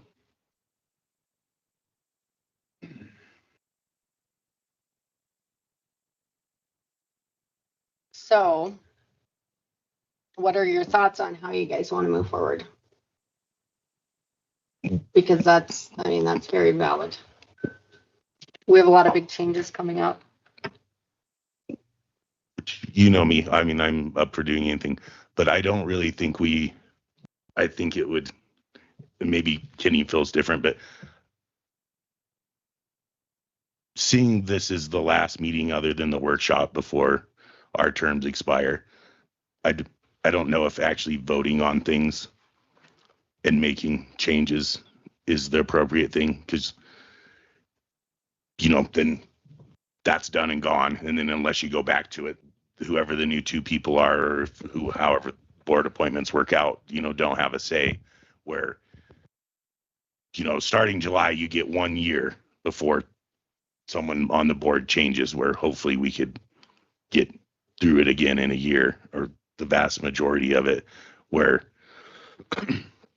so I don't think we should really vote on changes to the document until after the new board appointments are made, and quite possibly not stop having workshops and moving forward and taking public comment, but not voting on any real changes until the new planning and zoning people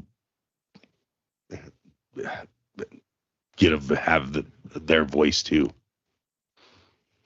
Just because so much of, like Dennis said, it started out as 2 things of how do we clean this document up so the office can better do their job and clean up definitions, and then it just got bigger and bigger and bigger and has turned into what it is now. So I still think the planning and zoning office has a say in the way this document reads, because they're going to be the people enforcing it and going by it. So we should probably make sure they understand it too. So that's where I'm at. Yeah. No, I think that's really valid. Well, since most of you know I'm not re-upping, so you have a good point. My vote is probably should be comments now as opposed to voting right now. I agree with that. I mean, I don't want to waste everyone's time that came tonight, and not that I think it's wasted. I mean, we've moved forward and we really had an agenda item, but I think we either go back to more public comment on chapter 2, and then when we go to the workshop in Big Piney next week, seeing we haven't done South County, we let those people have comment about chapter 2, and then just move to public comment about chapter 3, and then have to figure out how we want to do workshops and what we want to do. Is there agenda items for July? Yes. A lot, or July and August? So we will have to have workshops if we really want to work on regulations. Okay. And then I would just also like to say thank you for all your time and dedication to planning and zoning, Dennis. It's been greatly appreciated. Yes, very much so. Your work has been invaluable for us, and we're going to miss you greatly, you and Tess both, for sure. So I'm thinking if I go through and gather up all of the previous public comments, get all of that information to you guys, and then we can kind of ruminate over it for the next week. And then next week we'll go ahead and have our public meeting down in Big Piney, and we will open it up for public comment then. And if there's any public comment that we need to discuss that is from the previous public comments, we can address it at that time. And then move forward from there. And I mean, I think that that's probably a good idea to hold off on voting for anything. We'd have a hard time getting through it in one meeting anyhow. So, and Chris, to address the way that I was editing it, sorry, just a difference in editing. I like to see things all at once. That's just how I see things. That's the reason why I did it this way, is just to get all the comments in there. That's why I wasn't critiquing your editing. okay. Well, I was just simply saying, I don't know, it's how my brain works, is this way. So does everybody feel good about that? Yeah, I think it would be good to look back in time. I think that there were clearly some different motivations for doing it several years ago. It seems like, whatever it is recently, the word is getting out, and people are concerned. And I mean, we have new people every week, which is nice. Be a little broader opinion from the county. So, I mean, I'm not in a hurry to do anything on the regulation side. I don't think that, I know we've put some timelines on ourselves, but the current regulations are working okay. I do think that we could use some updates. But I think we should get the full spectrum before we do anything that's going to affect the county for the next 30 years. So, and just to your comment, there are a lot of new people in the room, but even in personal phone calls and stuff, I mean, I'm getting a lot more phone calls from people that have never been zoning and stuff, and so I think there is a lot more public participation. The one sad thing in the state of America is there's still a lot of people that are really afraid to publicly come out and speak against something because they're just so worried of cancel culture, and especially people that own businesses and have things that are affected to their money, where, you know, a lot of those people call and, you know, it's like, well, write a letter, come to a meeting, and they just don't want to. But there is a lot more people, I think, aware of what is going on now and have different opinions on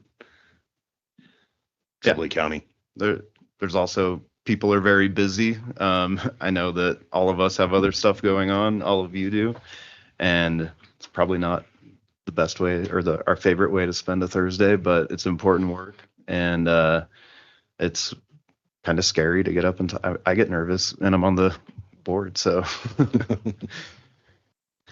I would say that, you know, to Chris's point, you know, there were people that put in a lot of time and effort voicing their opinions in the past that should not be disregarded by any stretch, but they should be balanced with what's coming out now for sure. So I would wholeheartedly agree that those comments need to be reviewed and weighed with what's coming more now.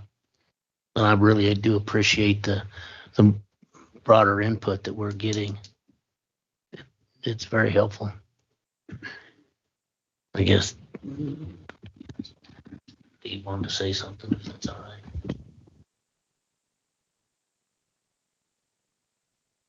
I certainly appreciate all the comments in the process. I was talking to another land use person who worked in another land use department. I was asking him about the process that Sublette County is going through, and he had suggested slightly a different process that I would offer up for your consideration, and that is that where he worked, the commission came up with a proposed changes that they agreed upon, and I'm hearing Mr. Lacinak said that there were some things that hadn't been worked out yet. So even the draft that we're working on is still kind of an initial draft.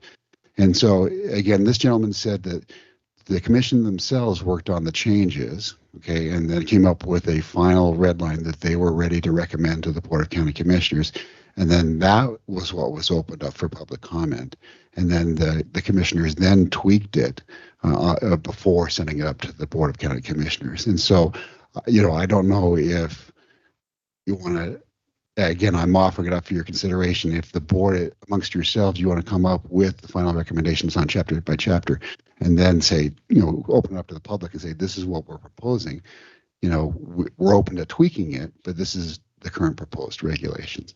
And that would give you a time to clean up kind of the comments that Chris has mentioned, that, you know, hey, this, you know, 3 businesses, 1 business is that, you know, we were going to clarify that. And it sounds like there's some pieces there that are just missing that are causing concerns at this point. So just a suggestion. Great, thank you. That was what the consultant was supposed to be, was that document. But that's not what we're doing with that document. Okay, so. We did go a little bit different about getting to the end, but. Okay, so let's move forward with that plan. I will go through the files that Tess gave me and get all of the comments from the past, anything that I can get sent to you guys so that you have everything. We'll move forward with the workshop in Big Piney next Thursday. And I would 100% encourage you guys to keep, so we're not voting on anything today. Not even making any edits. So continue to read through it as much as you can. If you want to email, if you want to call us, if you want to come to the next meeting in Big Piney, it's at 6 o'clock at the Marbleton Town Hall is where it will be. And so highly encourage everyone to, like I said, look into what is there. Yes, sir. I keep hearing the public comment. Is there a database where the public can look at these old comments? Do you guys actually have something on a computer?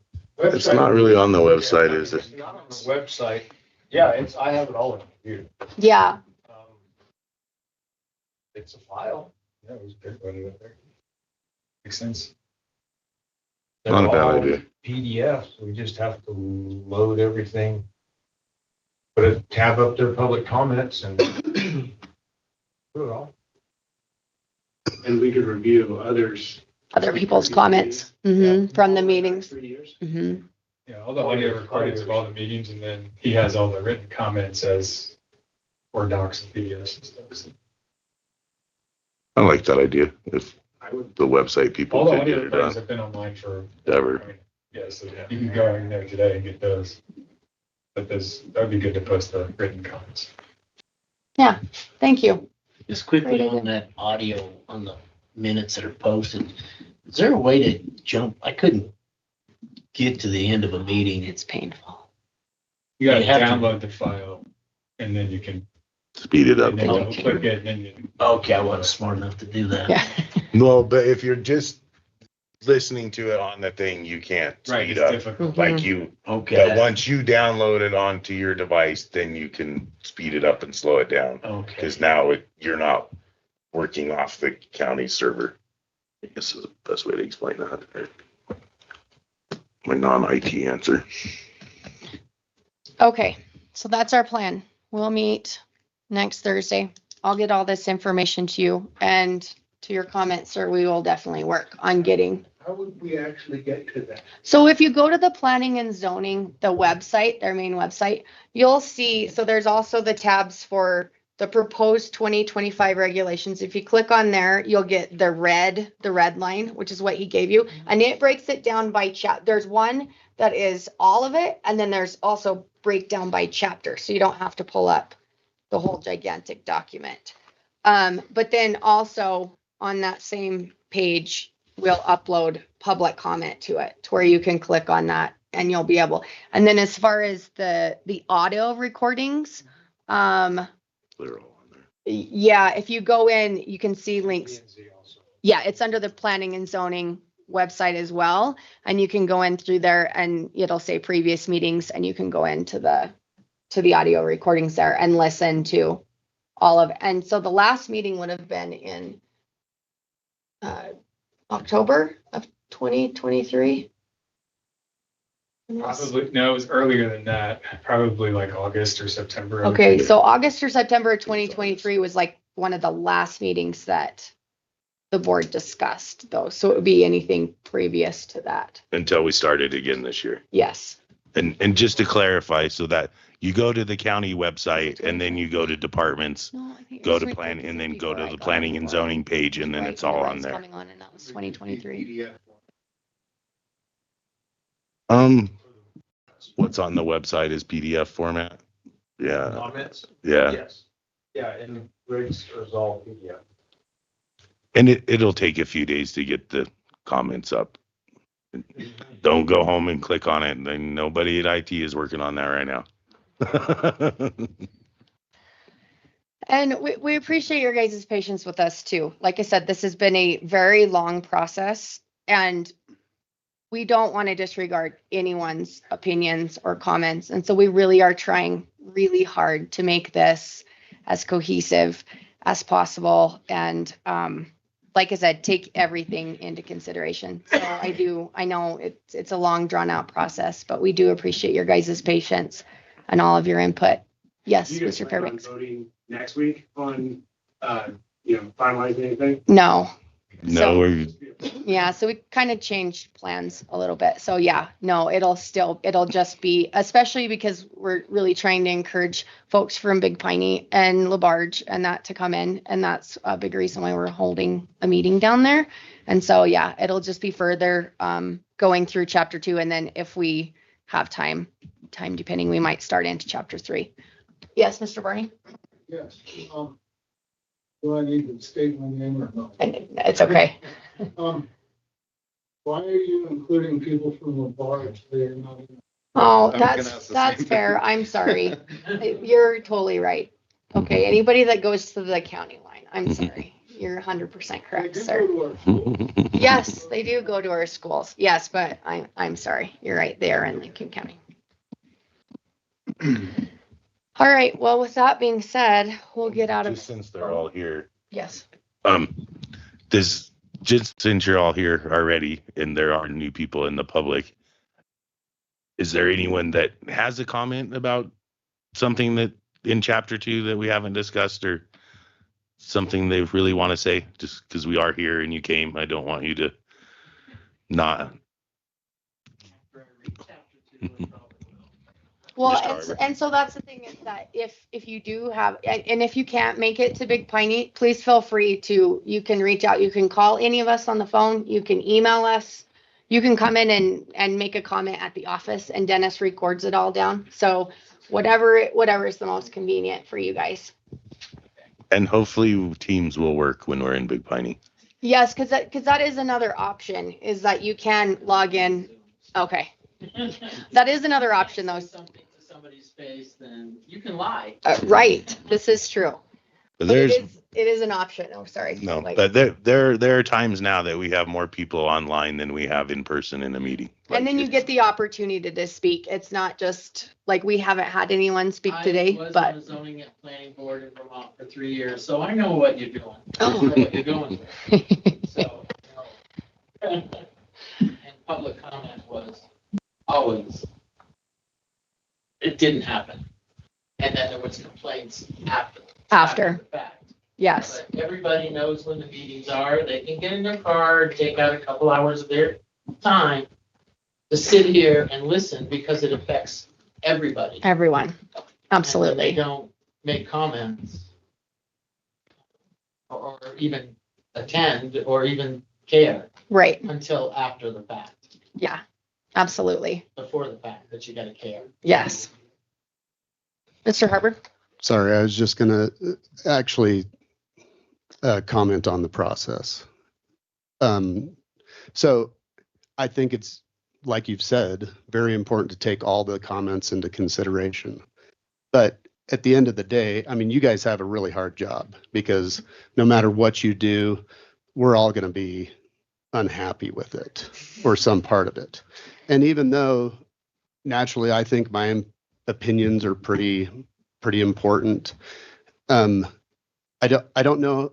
I think you have to take those comments into consideration, all of them, whether they put in a ton of time or we're finally able to make it to a meeting after work or whatever it may be. And then you guys have to, evaluate all those things and then again, make some decisions and start moving forward. I mean, you are never going to get through this if you have to include all the comments. I mean, you know what I mean? Like there's going to be comments from all over the place. And again, I don't know how to weight or give weight to, which ones are more valid or more important. Is it based on how long they've lived here, or is it based on, how much education they have, or is it based on how many meetings they attended? Or at the end of the day, it's, you guys figuring out, okay, what is the, what do we want for the future of Pinedale or for the future of Sublette County, and how can we best prepare for that? Which, again, I think is less regulation, and clearer regulation. But at the end of the day, it's you guys set the rules, and then we actually follow them and move forward, and everybody hates you because. Oh, I think they do. They definitely do. But you know what I mean? I mean, so I think with regard to the process, like at some point, you do have to just take those things into consideration and put a pin in it and keep moving forward. And again, I know that that's going to be rough, but then we all have the rules that we have to follow, so that when I have a piece of property that I want to do something with or whatever it may be, I know what those rules are, and I know that there's a process to get through that. And it's not, again, hopefully it's not all based on the emotional aspect, which, we're all human, but I think that's the thing that we, as citizens and board members, everything else we get hung up on is like more about how we feel about it rather than like just interpreting the rules and like, does it meet the requirements? I don't love it. It's not what I would do, that it meets the requirements. Next. I would also like to say, I think that codes in general, it should be harder to change them than to leave them the same.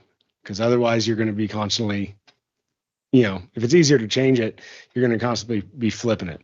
So every one of the proposed changes, I think should be, the weight of leaving it the same the burden to change it should be on, the people that want it changed to prove that that's a better way to do it rather than, the people that have been living under these rules for for 30 years or whenever the code was wrote to have to come in and prove that, no, these codes do work because, I've been living with them for 30 years. The burden should be on, the benefit of changing it should definitely weigh more than leaving it the same.